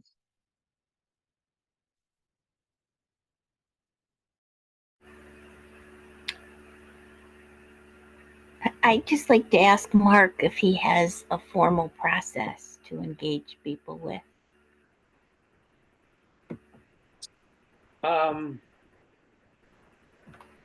You mean in terms of like how I engage people based on their perspectives that may be different than mine? Is that what you mean, Cass? Yes. Mm-hmm. Yeah. So I try to practice something called open inquiry. And so the approach that I use is to ask sincere questions from the not knowing perspective, what I call the Socrates not knowing. Socrates was wise, they said, because he knew that he did not know. And so if I can sincerely enter a situation of open inquiry, of absolute curiosity, and without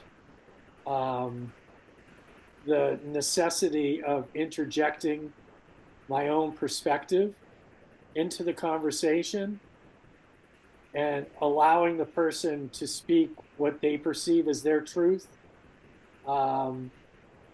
until the moment where they may choose or never choose to give me permission to enter the dialectic and share a perspective myself.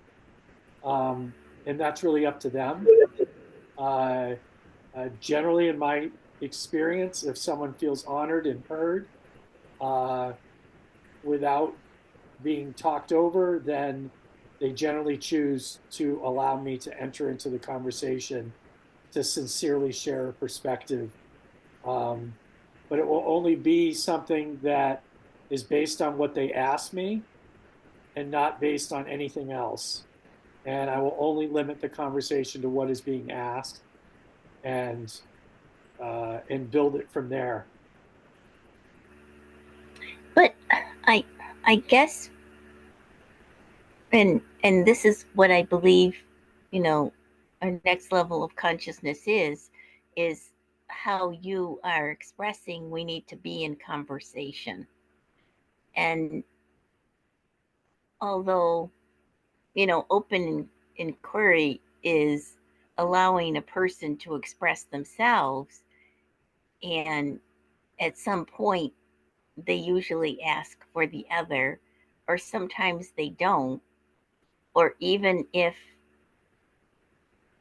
you are in a conversation, how do you really have those deep conversations where it is open, where we do work through even the mess? Kind of like how you were saying Germany did. It took years, but open inquiry doesn't really do that, does it? Well, I think it doesn't do it if you make the assumption that it has to be done with me in that moment. That through the process of honoring the other person's being and having to have them also hear their own perspective out loud and generated out loud.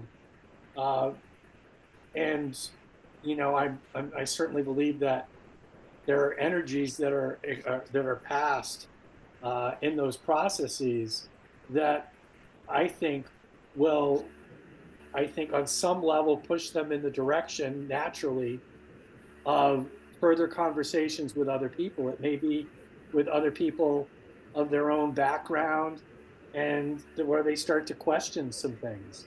I know that's happened with me.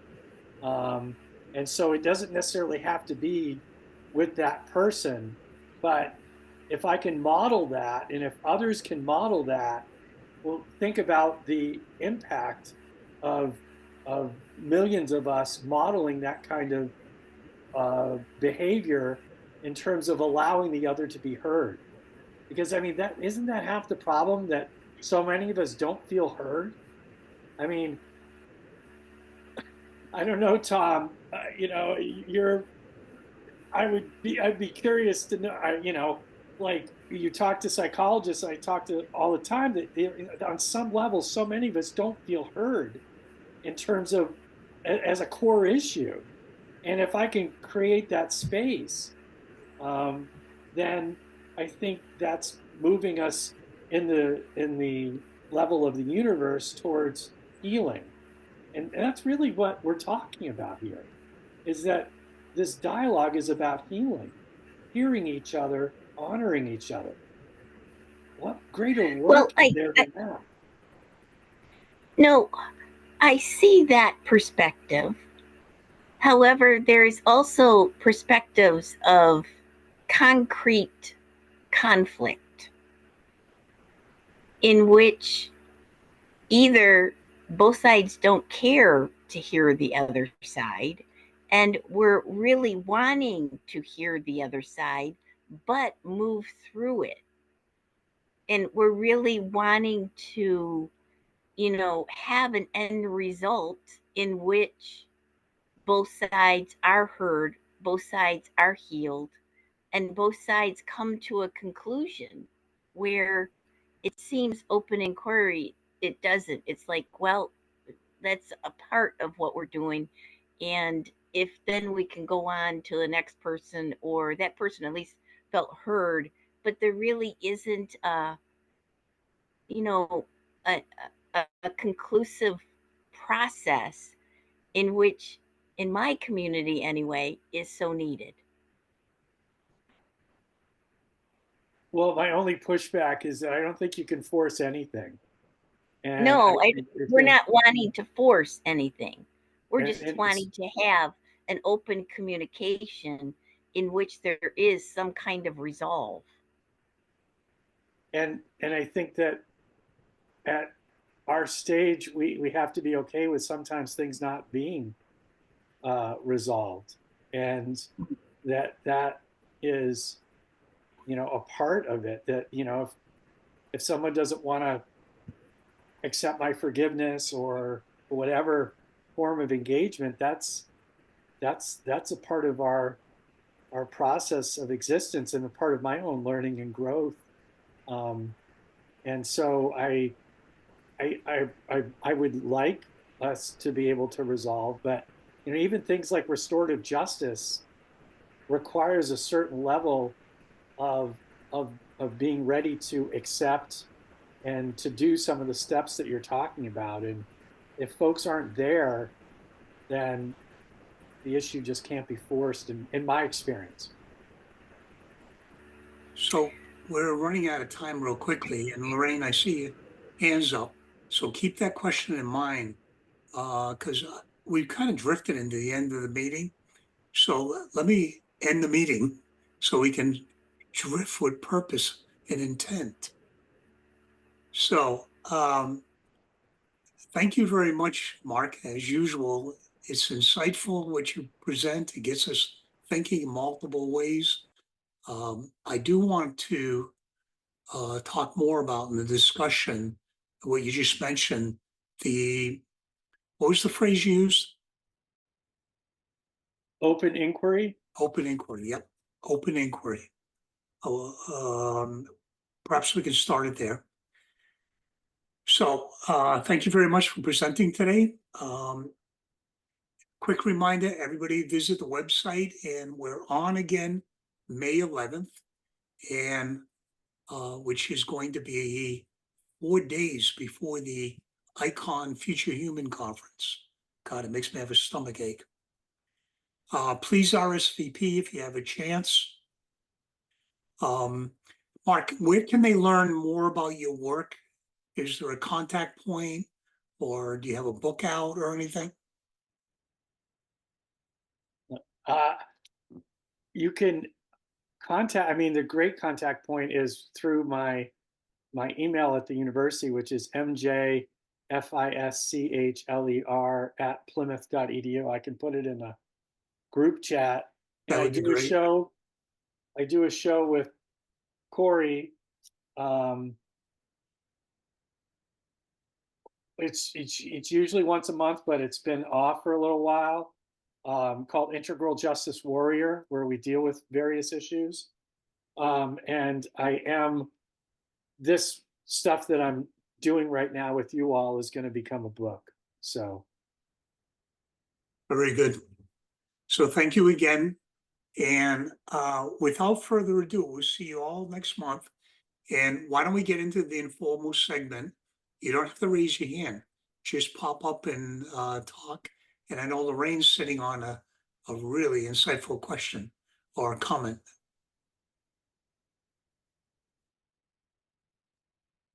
Well, not that insightful. But Cass had brought up the point of where do you begin if two people feel in conflict? If I understood her correctly, I don't know if she's still here. I don't, yeah, Cass. And I think that's one of the really interesting challenges. Here we are wanting to have this conversation at a deep level. And I think it becomes, it's kind of on us to say, okay, I'm so pissed off right now. I can't even, I can only spit. So to sort of start with yourself and calm yourself and self-regulate first. And, approach it, Mark, as you're saying, with a sense of inquiry and curiosity, to set aside our biases, our prejudices, the things that piss us off, and to really get that centeredness within us before we approach the other.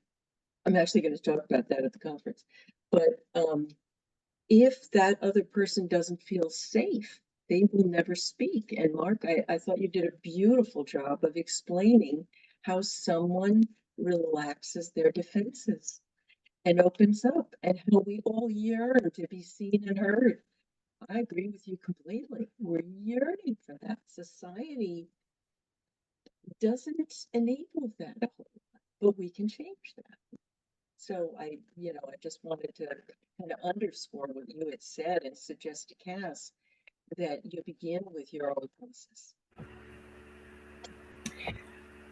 I thank you.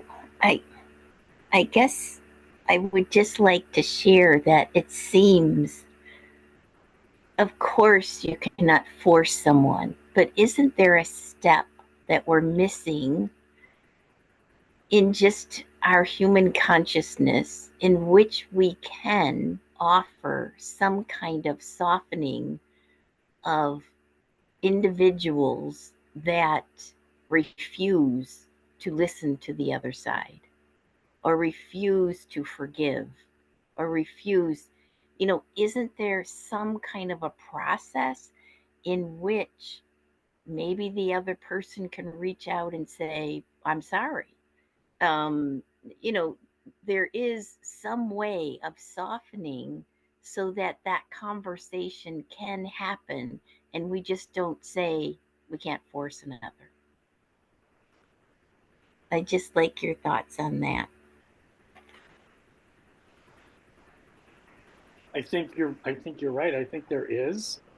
I don't know if it's, again, the time structure of that is dependent on the injury and the holding of taking something personal, and so it's dependent. But I think the awareness of the pain and the suffering, and with an unconditional heart of acceptance of where they're at, is absolutely necessary. One of the foundational books, or I shared earlier a little bit, or at least I shared with Shara that I was out in New Mexico in a Toltec spiritual community, and a foundational book there is The Four Agreements by Miguel Ruiz, who is one of my spiritual teachers then,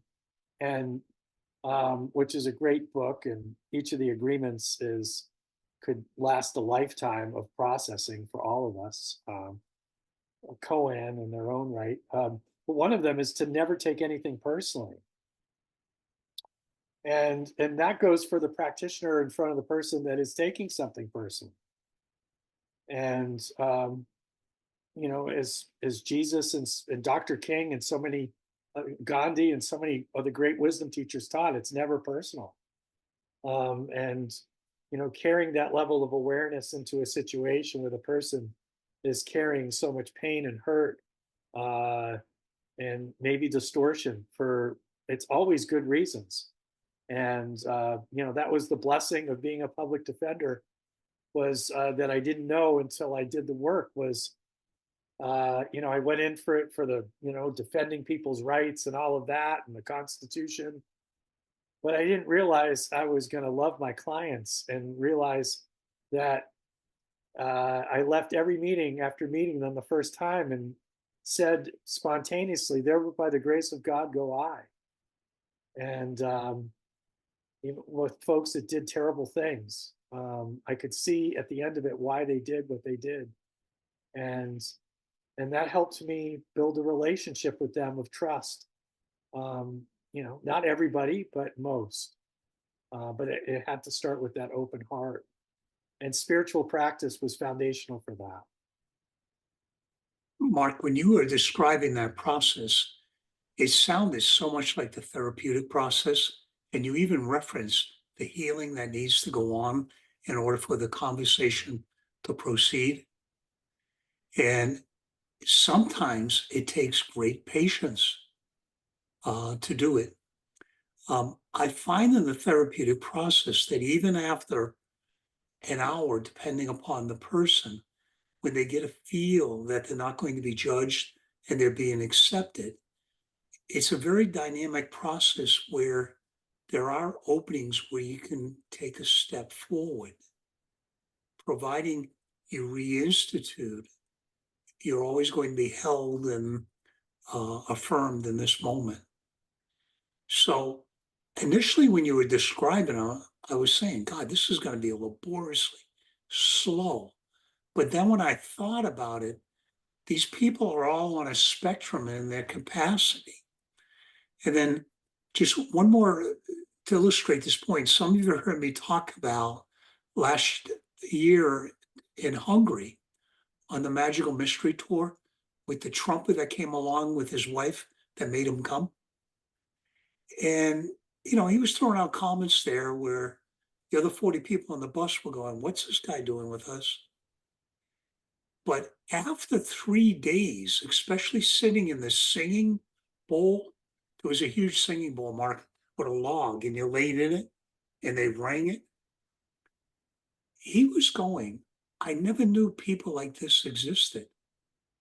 And you could feel the transformation. And I almost felt bad saying, what's this guy doing with us? I did feel bad because it was amazing how you could feel him opening up and considering other possibilities.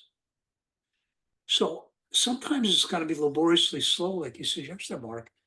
Other times, if you have any spiral wizardry at all and are able to feel the nuance and the opening, there's times to push the ball up the hill a little bit.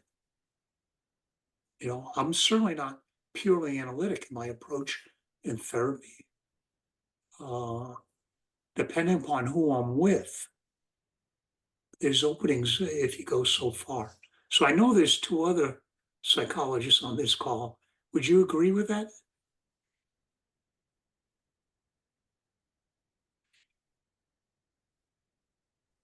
Yeah, Tom, it's like you just have to stay sensitive to when that person can make a move. And you just are patient and receptive until then. And you just watch and listen. And then you'll know when they can entertain something a little different, a little new, or you can reflect a change in them. So it's coming from them. It's not trickery, it's just being very, very tuned in. You really have to watch it. Watch for those moments to open. I love that word. Sandy, do you have anything?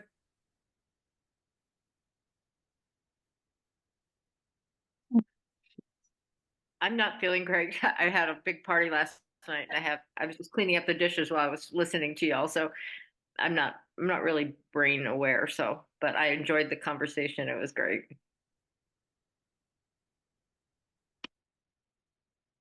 I would say, you know, one thing that's helped me in this process is like I'll have 25 students in a class.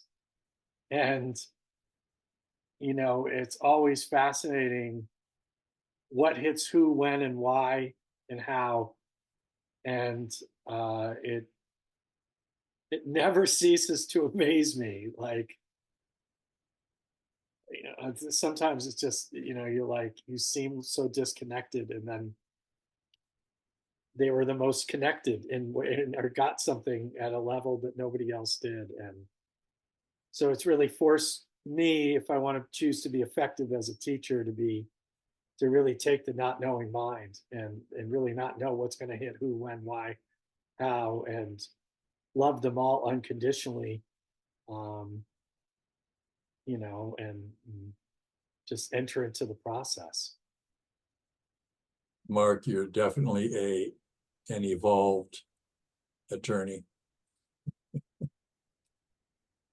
Well, I'm not practicing now. You know, as people ask me if I'm still practicing, and you know, my standard line is that I choose not to be ineffective in 2 areas of my life at once. So right now I'm just choosing to destroy the lives of children, young adults, I should say. And, but maybe someday, Larry, I'll get back to the work, but I miss it in some ways. I miss the trial process. But. Yeah, I'd be curious to see how you reconcile what I'm calling the evolved state of Mark with the realm of attorneyness. Yeah.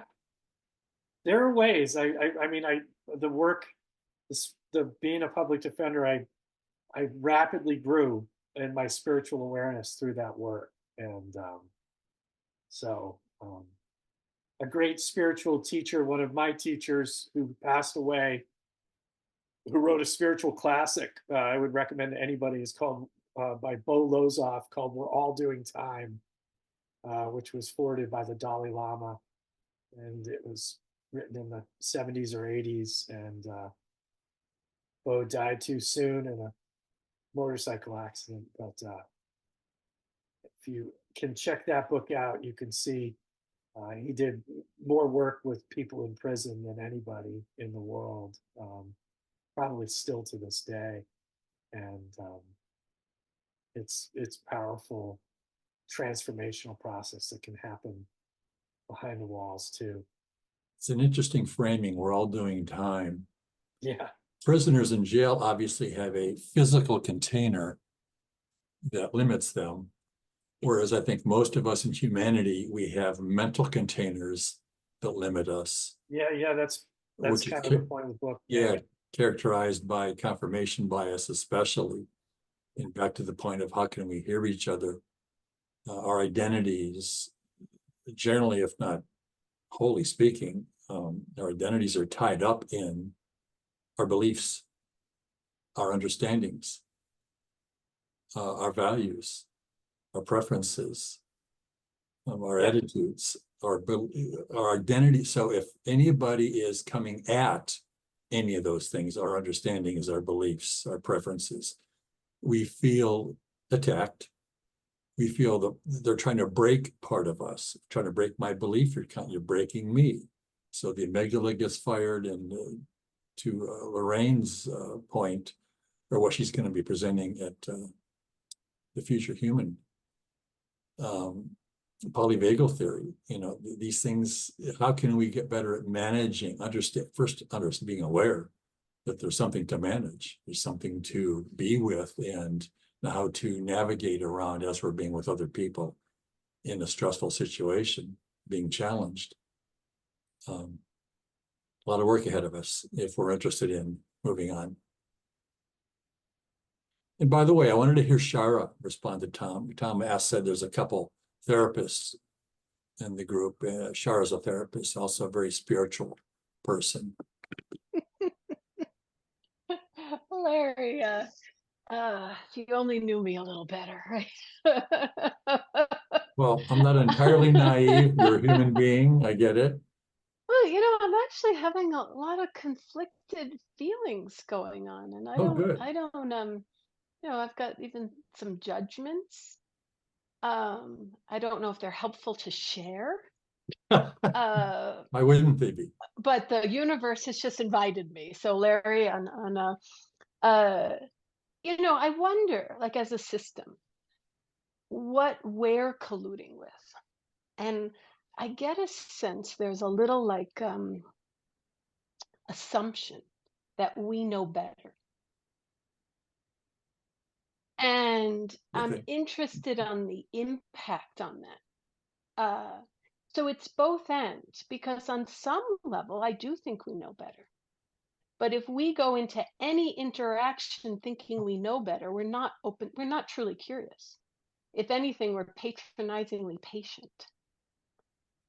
So I'm very curious about, like, how do I see the person in front of me capable of transforming me into more than I already am? And I wonder if Cass really felt heard. I don't know, Cass, you can answer that. So, maybe I have a little allergy to very subtle smugness because I'm so subtly smug myself. But I'm just interested in, like, what's the impact of thinking that we have to get other people to get it, and what else could we be doing? Like, I just think there's like more creativity, and whatever the answer is, you know, it's going to be something that we don't even know yet, that isn't part of culture, but will emerge and take off like wildfire. Like maybe instead of TED Talks being the big thing, it's going to be like, but really being done in communities where it's done on a wide scale. Maybe we will be having these conversations. So I'm just wrestling with all that. I don't even have anything productive to offer. I'm just kind of voicing this feeling I'm having. So I would love it if anyone had anything to say about that, because I'm kind of in the middle. I Yeah. love Oh, I subtle definitely smugness. have, I definitely have something to say. Tom, were you saying something? I just said, I love subtle smugness. Subtle smugness. You know, thank you, Shara. This came up in a very different context about 3 years ago or so, in the context of stages. Some of you here will remember Nora Bateson kind of lobbed a Molotov cocktail into the conversation when she posted on Facebook that stage theory is BS, always has been, and it's colonial as hell, it's got to go. And I really, that hit me where I live, because my creative work is very much based on stages. But there's this allergy to stages because of the implicit assumption that higher stages are superior or judgmental, and that sneaks in so many ways. And I kind of engaged a lot of people in what is colonialism anyway. And so this, what you're talking about, Shara, we have had a very vigorous ongoing discussion in other corners of the integral universe, but I'm working toward where I think I hear you coming from, which is that we need to be constantly vigilant ourselves. Like, what is colonization? When I invade somebody else's territory, whether it's physical or psychological, and try to take over, and the subtle smugness, I love that term. I'm going to try to remember it. I mean, we are so imbued. Oh, what I hear so often is we need to help people at lower stages get to higher stages. Wow. If that isn't a form of psychological colonization, and that's something I know I need to be vigilant for myself about. And so this is like, you know, starting with decolonizing, quote, decolonizing our own awareness, being vigilant for the subtle smugness in our genuine openness to other people. And so this is the challenge to us as we try to enact what Mark has been speaking of so eloquently, is as we genuinely open, and really wanting to hear and listen to the other person, to be vigilant for ourselves, for our subtle smugness. It's a big challenge. So anyway, that's just kind of a spontaneous verbal in response to what you said. Thank you for bringing it up. Yeah, but to play devil's advocate here, Oh boy, please do. how do we know this purity road, not to have any smugness or hierarchical sense, isn't ambivalent green showing up again, where there There we can't go. be value and there can't be direction? So I don't think you have to be that careful. I can have a personally bad day therapeutically, not therapeutically, personally, and still do good therapeutic work. I think it's just consciousness of inclusion while you understand, and the sensitivity is understanding where they're coming from. But I do see some value in hierarchy. Otherwise, there is no good and bad. And Otherwise, it otherwise becomes the just acorn would relative. always remain an acorn. Yeah. Yeah. Ambivalent green. How do you like that? And this is the discernment we're being called to, right? Not to just stay collapsed in a flat green. I don't think the problem is hierarchy per se, it's evangelizing it. And to Karen's point, being colonial with it. And yeah. Marjorie has her hand up. Just jump in, Marjorie. Yeah. Yeah, thanks. I remember speaking with Nora Bateson, or at least listening to her in a conversation shortly before all that happened. And she said that she really actually was surprised at the reaction that it got. And her comment was directly related to a close friend of hers who had just recently been canceled from a spiritual organization that she belonged to because she was not integral enough, or not, she was too green or something like that.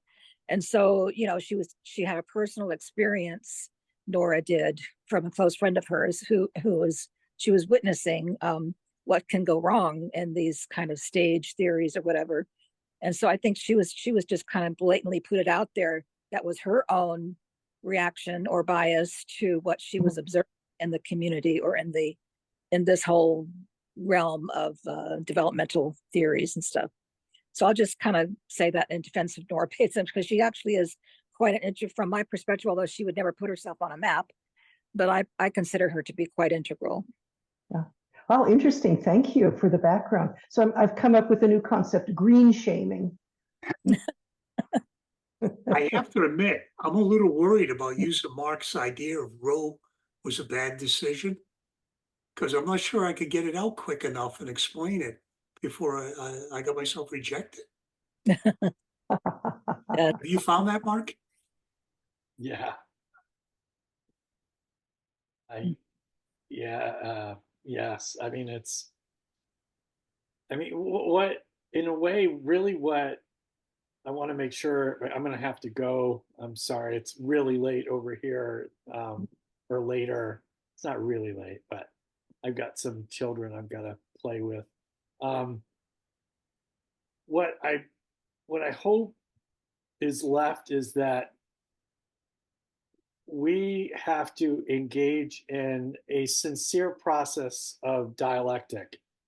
And if you heard some of the things I said, is that sometimes that dialectic it's not going to look the same in different places, because people are going to be where they're at, and it's going to shape differently if we have sincere conversations. So the trajectory isn't this purposeful upward in that sense. That the trajectory is that what's most important is having the dialogue.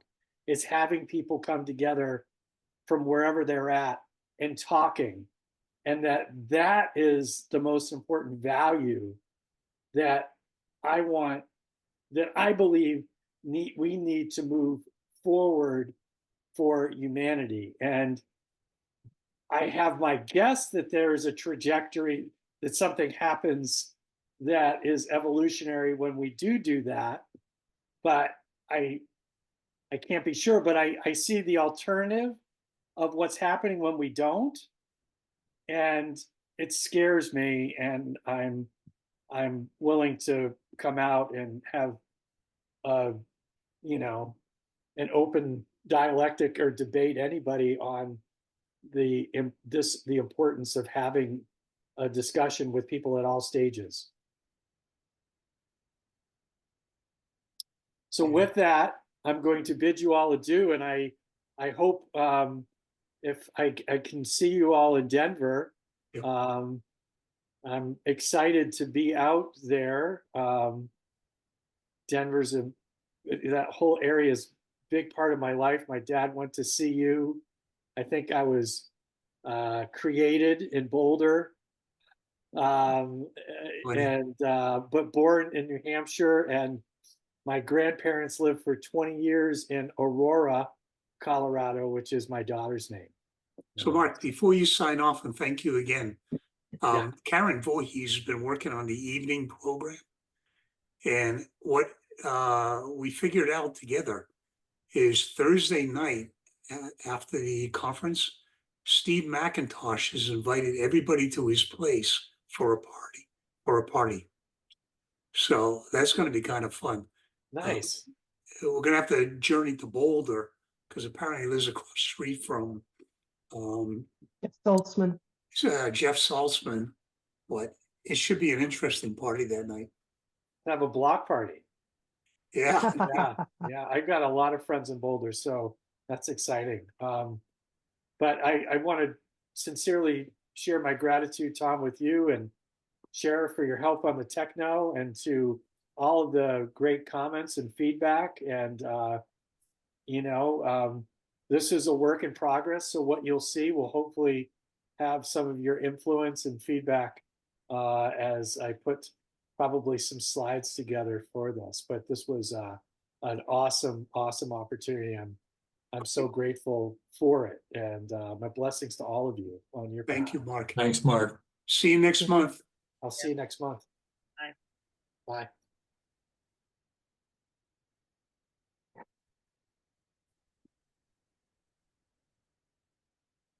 I'm gonna have to say good evening to you all as well.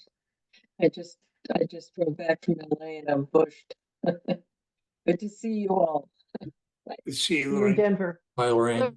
Lorraine, I don't know you, but every now and then I heard your New Yorker come out. You got You it, baby. When you talk, because otherwise I didn't. But then when you were pissed off and you're I bushed, know. I was That's born in Brooklyn. that's when she comes out. Very good, Shauna. You're so receptive. I feel so seen and heard. There, you guys have a good evening. Good night. See you, Lorraine. Okay. Shara, what's that again? That smugness what? Subtle smugness. I subtle smugness, and I Subtle guess smugness. actually I heard, Mark like being almost extremely aware of the possibility of that radical, authentic sincerity. I think it's really helpful. It's just there is a way we might be able to see more perspectives, but if we go into an interaction knowing that we know more, are we really opening ourselves to be transformed as well? So that interests me. That interests me. Like how is this interaction just as valuable for me as it is for the other person? Um, and I don't sometimes know if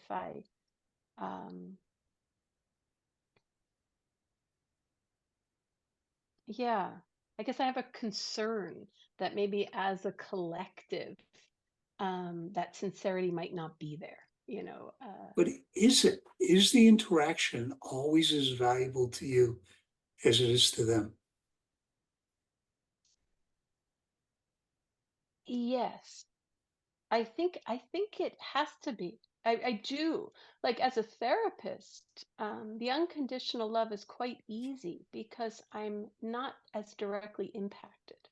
I am certainly a lot more responsive when someone very close to me does the same behavior as a client might. And um, but it is interesting because there is a question, has Integral incorporated healthy green? Since anything that smells of green, there's certain narrative sound bites I often hear very quickly after those conversations come up.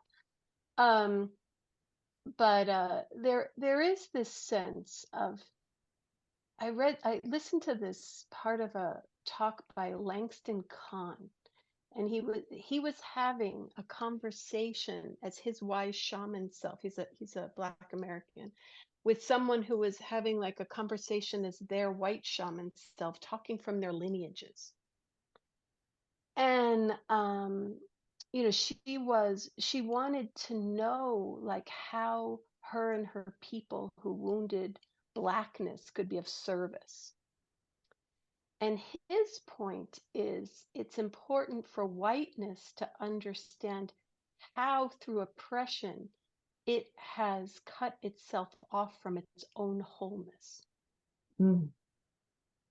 And that's really stuck with me. I'm often not in community conversations like this, where we talk about how we're cut off from our wholeness, even our evolving wholeness, even our next level wholeness.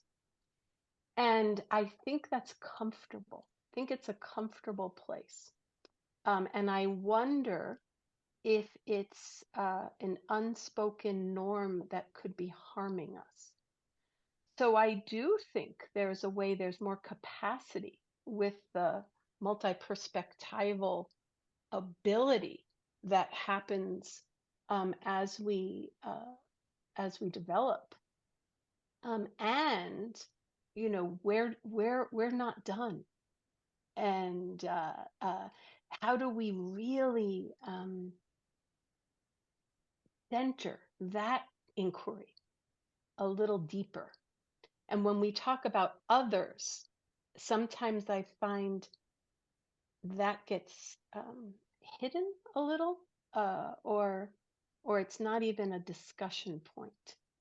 So I'm really just speaking out loud, something that occurs to me quite often in spaces like this and other spaces. So I'm very curious everyone's feedback, and I appreciate it because you know, I know I'm not seeing the whole picture either. By definition. Yeah.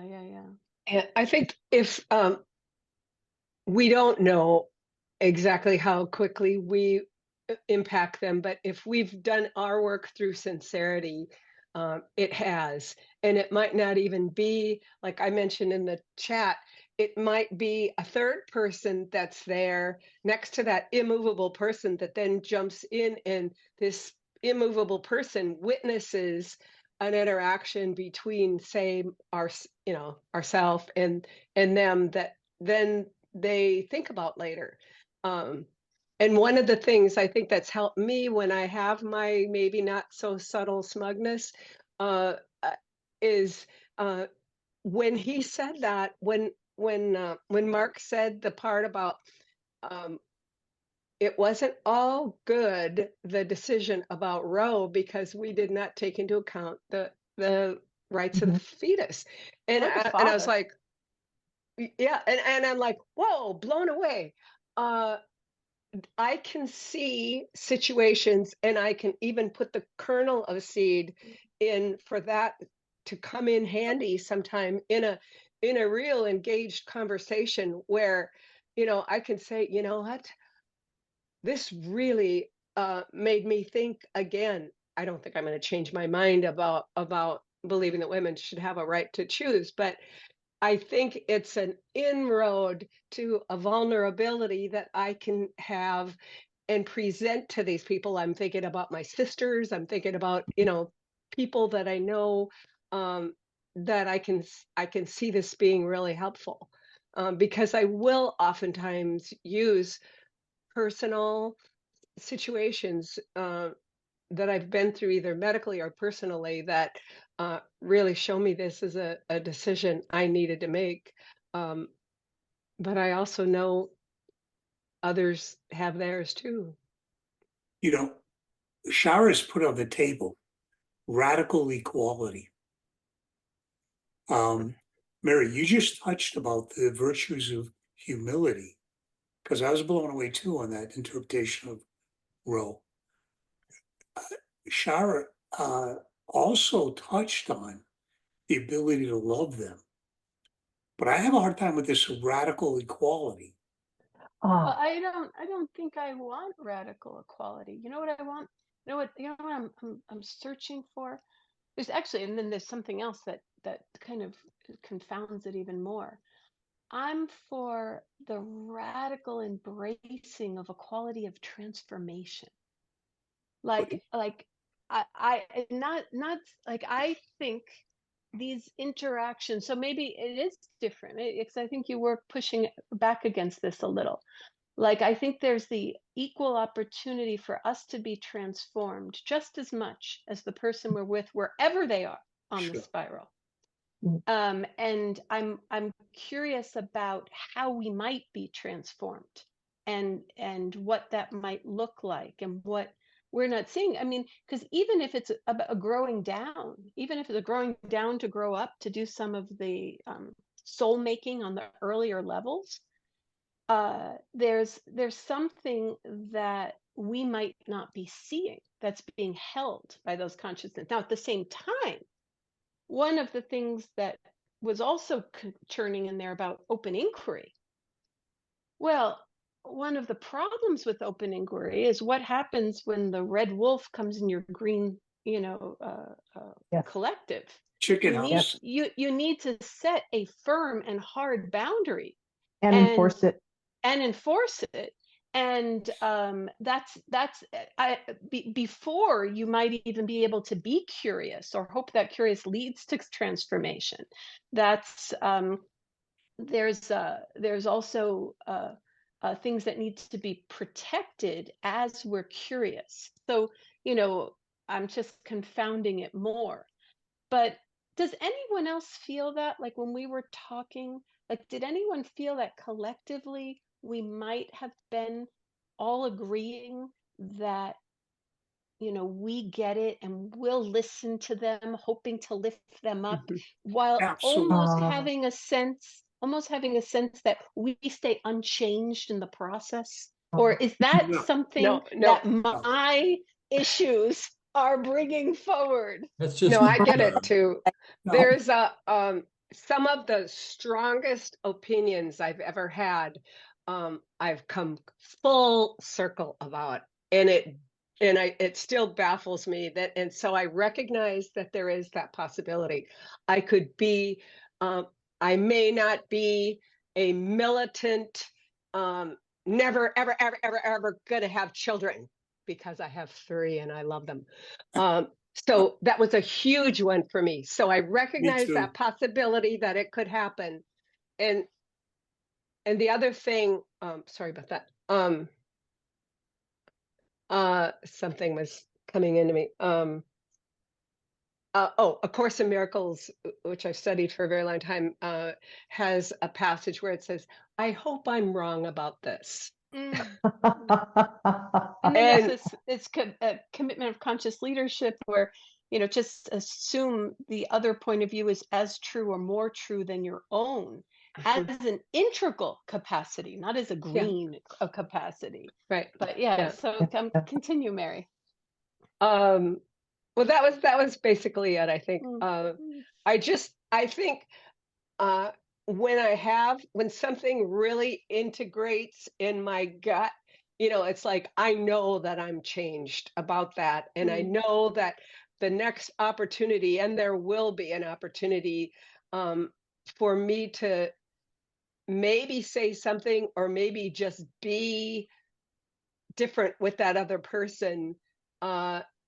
It's real, and I'm changed, and I'm more accepting of that and that person, and I'm really glad. So that was. But I do feel Shara's superiority often. What? I'm not going to apologize, but I'm totally open to the change. In fact, today I had a radical one. Son of a bitch, I hate country music. And I heard the best country music today, and I had to send it to Christine and my 2 daughters and go, damn, I hate when my stereotypes get destroyed. Oh, well, what's her name? The country, the new album that starts with a B. Beyonce. Yeah. So the description of the album, how she's just breaking, I mean, she's pulling everything together in all these types of music in one. And I think it was my husband that was like, "No, that's wrong," and I was like, "Oh, cool." It's a great song. Yeah. Yeah, there's some there. I have to listen to it again. I only listened to it once. When I first heard that, I was like, whoa, all right, I love it, without even hearing it, because I like that concept. Yeah. So that smugness, like, think of children. They want to tell you a story, and the story's kind of a little bit boring, but you love the hell out of them in that moment. The passion. You feel the passion. So even though there's a hierarchical kind of value around what they're sharing, the love supersedes that moment and penetrates everything. Yes. Is that wrong? Of course not. Yeah. No, Even the hierarchical. See, this is one of those. This is one of those both and. I mean, there is a developmental hierarchy. Some are earlier in the earlier stages, some are in later stages. But the love, and this is where the spiritual side comes in. You can say this too is she too is a face of the Buddha. He too is a face of the Buddha. On that, this is like Buddhist relative versus absolute truth.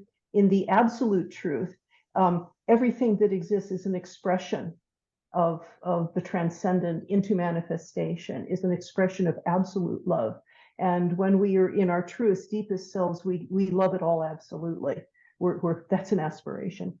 But at the same time, it is true that there are these developmental stages, and sometimes it is necessary. Like, who was it who said, when the red wolf enters the green pasture? Sometimes sometimes we need our healthy red, and sometimes we need to be very forceful about it. That's appropriate when we're living in this world of relative reality, and that can come out of love too. But it's the both and, holding the absolute truth that love, trying to always come back from and come from love. At the same time, we recognize differences. You can love destructive red. You can love what? Destructive red. Oh, I can love red, but I can see where I want to help it be healthy rather than unhealthy. So here's one for you. So love sometimes destroys. Love sometimes destroys. I would substitute the term transmute for destroy. To destroy, you either destroy, destruction, as part of the natural. I mean, it's just the natural way of ebb and flow of life. I have a little story that I'm reminded of that way back when I was in college. We had this group of consciousness raising women in our dorm that would get together, and oh man, it was just great. And one night I was arriving late, and I came to the door, and before opening the door, because we just came in and joined it, everything, they were talking about me, and it was not good, and it was like destructive, and I was like, what do I do? And I walked in and I said, can I help you in any way? And everybody just kind of, it didn't go anywhere right then, but my heart was pounding. And I always remember that I could do that. And you can jump in, and so what? If the wolf destroys me as a chicken, I grew up on a chicken farm, I'll be born again. Yeah. I mean, not that I'm always that courageous, but I know that, I mean, I remember that feeling as if it was yesterday. I know I was a topic of discussion, is there anything I can help you with? Wow. I'm going to bounce off of that, Mary, and say this is a concept that I'm working. Here's where I am in my current state of ignorance, is that when we feel ourselves to be, say, early integral, and we're consciously dealing with somebody who is, let's say, red or amber, and if they are acting badly, even destructively, deal with, I mean, if harm is being done and needs to be stopped, then, we need to take assertive action. But underneath that, when possible, to ask, this is what I try to bring to it, is if this person is behaving badly, they're in pain. What distress? Now if I have the leisure and it's safe to do so, I can ask, what kind of distress might be driving them to behave in this way? And so where I am with this now is to say, when somebody is behaving badly in a way that is harmful, whatever stage they're at, high, low, medium, early, late, I'm trying to substitute early and late for high and low, to say, what can we do to help them be healthier where they are, if they are in distress? And this sounds like I'm kind of now saying, this is kind of what Mark was saying, his approach to his clients when he was a public defender, understanding what drove them to behave that way, what not to try to change their stage and say, oh, here, you poor person at a lower stage, I'm going to help you grow, but to say, is there anything I can do to help you so that you can thrive? Exactly as you sounds like colonialism, Karen. Okay, tell me how it's colonialism. Well, I would also say, how do you not see it? It could be perceived. One way to look at it, one perception about that, is that we're trying to help them be more healthy, but we're not accepting them in their unhealthiness. So we're What not if, accepting them as they are in their unhealthy. what if So they're let actively me doing let me harm? put a Yeah. spin on this. I was going to ask that. I'm Yeah. kind of curious maybe about this question. How can and do we help ourselves be most healthy? Ooh. You know, how since we are kind of seeing ourselves on the apex, who's helping us not see what we don't know we don't know? Wow. And what does collective integral introspection look like? Like, I guess I want to be having one of these Mark Fisher conversations about integral and integral. That's kind of, maybe that's like it's, it's always interesting. Like the frustration is always so much healthier when there's the request, but I didn't know what the request was. Mhm. It's something like that. If How there's do a, we have these sincere conversations with ourselves of what's the shadow of integral, not what's the light? How do we know when we're not being the healthy version of ourselves? What's absent? What's present? And Mhm. continue that, because he was saying how evolution comes from that dialogue, that dialectic. So there's dialectic of collective and collective, even in the earlier, later stages. But there's also the dialectic of the interior of us, of our we. Yeah. And Mhm. I think I want a lot more of that. And I don't even know the right forum, but I just think it would be so interesting. I think that just Are we doing it now? Yeah, I was going to Yes. say, this is it's a out start. Yeah. that Yeah, there's one of the ways uh, my subtle smug just shows up is I acknowledge that I'm looking at my hubris. And I think that also plays to Shara's comment about how do we look at ourselves? And for me, I'm sincere about this. I've been looking at this for about the last year as my hubris, my subtle arrogance. How does that come up? How am I being colonial and deciding that somebody needs my help, that somebody needs to be healthier the way I see it. Somebody needs to be this, that, or the other thing. And how am I part of the problem by trying to evangelize integrality, even turquoise? I'm getting pretty good about not evangelizing turquoise, but I do it in very subtle and not so subtle ways. Subtle smugness. Subtle smugness, yeah. And I'm getting better at noticing when I do it. Sometimes I care, sometimes I don't. More smugness. So yeah, Shara, how do we get better at looking at ourselves? And that's not easy. And it seems for me, I'm noticing it requires having an identity that goes beyond my mental constructs. My identity goes beyond my beliefs. It's outside of or bigger than or whatever. And my beliefs and my understandings, my preferences, oh my God, just everything that the mind produces. And that makes it, in Wilber's terminology, that might be getting at least to the witness, where you're just pure subject.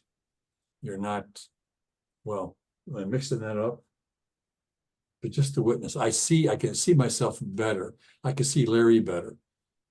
I can see that he's not only has hubris, but he's dealing with hubris. Does that make me a better person? What are my values? I don't know. It just seems to be necessary for me. And as a result, and I got better at this even before the last year or so, is I'm really good at being able to be with people at different stages. My bigger challenge is being with people that consider themselves integral, and I don't quite get it. I have more problem with them. I don't have pushback from people who I know who are, they're drifting into their red space. A good friend of mine, John, just died recently, colorectal cancer, from Brooklyn. Born in Brooklyn. Stockbroker for 15 years. Huge ego. huge. Always had to be right in the conversation. I had no problem, butting heads with him, figuratively, and arguing with him. The difference was I wasn't caught up in the argument, but he was, and I could just be with him and play the game with him because he enjoyed it. I enjoyed it. I can be with people in amber, orange, whatever. It's more challenging for me to be with people in integral who consider themselves to be integral. And in my opinion, they're not so much because it's that self-honesty thing. People in these earlier stages, they're more self-honest about where they are. They don't think of themselves as being in stages per se, but they just show up as they are. The most I might try to do with them, being a stretcher in the world, the developmentalist, one who stretches people, is maybe trying to move them into a place of wondering about how they're seeing something instead of telling them they're wrong or trying to make them look like they're wrong. Just try to help them loosen the grip a little bit. That's, I don't know if that's hubris or not, but it seems, yeah, at some level it is, but I'm okay with it. I have a presumption that I do sometimes with people that I might be thinking are red. I have I presume that they're an Enneagram 8, and Enneagram 8s like a little pushback. Yeah. And my son is that. So I tried it first on him and I say, wow, you know what? I hear what you're saying. Are you willing to listen to my point of view on it? And they like it. They like a little pushback. I don't think Tom likes it. Oh, well, oh, okay. Well, I hadn't tried it on him. I had one other thing I was thinking of during that too. Oh, A Course in Miracles, of course, will say, whatever I'm thinking that I'm going to point at that person, you're arrogant or smug or whatever, is like, it's always me recognizing that in them. Yeah, a guy I know who had a lot of red actually had a statement: if when I put the finger at you, 3 of my fingers are pointing back at me. Yeah. Which is, Yeah. But remember, the existentialists went down a rabbit hole. When relativism hit and they realized it was all models, they were unsure about everything other than their pain. And the idea isn't to be so open that nothing has value and everything's radical relevancy. The idea is to give form and hold it loosely. And we've all heard that. So when you say, Larry, does making me aware of my subtle process and my shadow make me a better person? I say yes. Does it make you a perfect person? Absolutely not. Well, So- better is context bound. mhm. What red thinks is better is different from what amber thinks is better, what is different from orange all the way up. It's context bound. So that's where I'm coming from with that. What's better? It is relevant. And yeah, I'd agree with you about the rabbit hole of postmodernism and the existentialists in particular and deconstructing everything. Yeah, one of my favorite little mental toys with postmodernists is when they really are getting into the whole hierarchies are bad and everything's bad, deconstruction. I say, well, have you considered deconstructing deconstructionism? Yeah. And whenever I do that, I do find their eyes like go, oh, so I put them into the wonder a little bit, which I feel accomplished when I do that with postmoderns.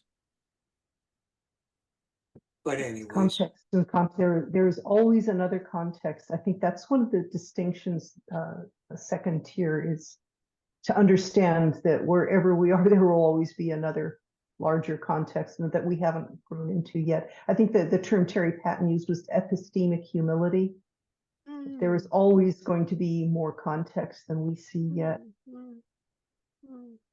Kind of maybe help us be a little less smug than we are, maybe, as an aspiration. I would say I'm pretty good at not being smug, but that sounds smug.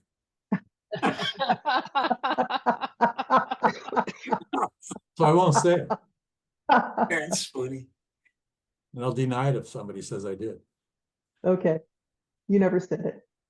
It's so much fun to have these conversations. Yes.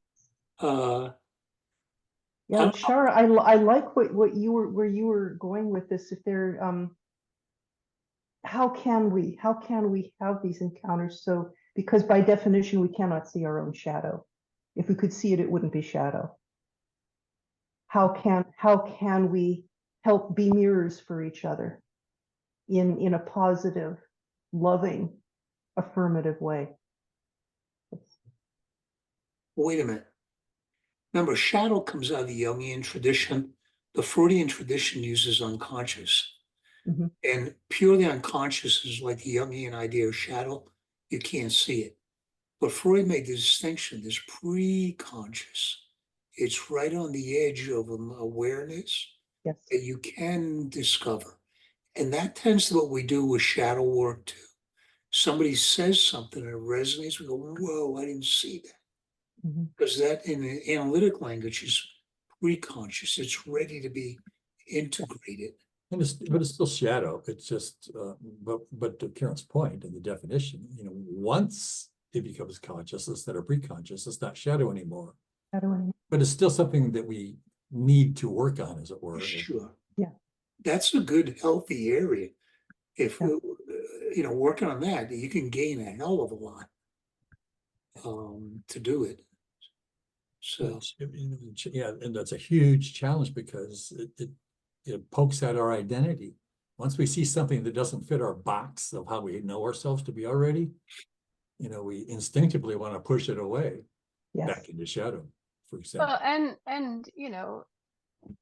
and if we, and I include myself in this, we with, depending, I'm not integral when you look at how I invest my money or raise my kids or all this other stuff. I'm part of culture in a very first tier way. But if there's like a kind of a way I do embody second tier, and we're going to say that's what we are, or at least aspiring to, what happens when we're not the apex anymore? Because we know evolution is happening faster and faster. So why do we think we're going to die at the top? So so our youth are going to be showing us, they're going to be relating to us the way we're relating to orange. Yes. And I don't know if we could take it, or if we're just going to think that they are regressed and have it backwards. That's why I think youth has to be really a part of our movement, because they probably do need some guidance. It probably is where places they're misguided, and there's probably places that they've already surpassed us, and they've taken things that we've had segmented, and they've come forward integrating them in a new grammar as their mother tongue. I'm amazed how fast they're progressing. Yeah. I'm thinking about precognition. Okay, so if we're talking about the development and some of the stuff in Wilbur's Religion of Tomorrow and that, so I'm looking at it like I looked at some of the stuff that Mark just said about the Ninth Amendment. So the Ninth Amendment had some unwritten broad language that gave us, if we can ask to have a blanket awareness of the precognition that there are a lot of things we don't know even what to expect, and it's coming and it's okay. And we don't have to fear that somebody's going to surpass us. I hope they do. My kids have surpassed me already. Yeah. So, that's all fine. I'm lucky in that regard. I don't have any kids to worry about passing.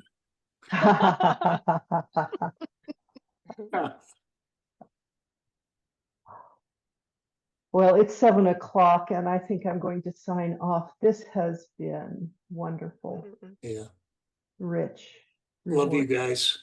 Love you too. And a sincere, personal thank you for, giving me feedback and expanding my view on something that's been a little constricted. So gratitude. And thank you for playing, Shara. Thank you for bringing it forward. A big Zoom hug. Yeah. Yay. Thank you, everyone. Blessings and love. Good night, everyone. Thank you, Shara. Bye. See you guys. For further information, including upcoming events, resources, links to our Facebook and Meetup pages, and our fabulous donate button, please visit our website at sandiegointegral.org. Donations are greatly appreciated and help us to continue to provide information and connection within the integral community.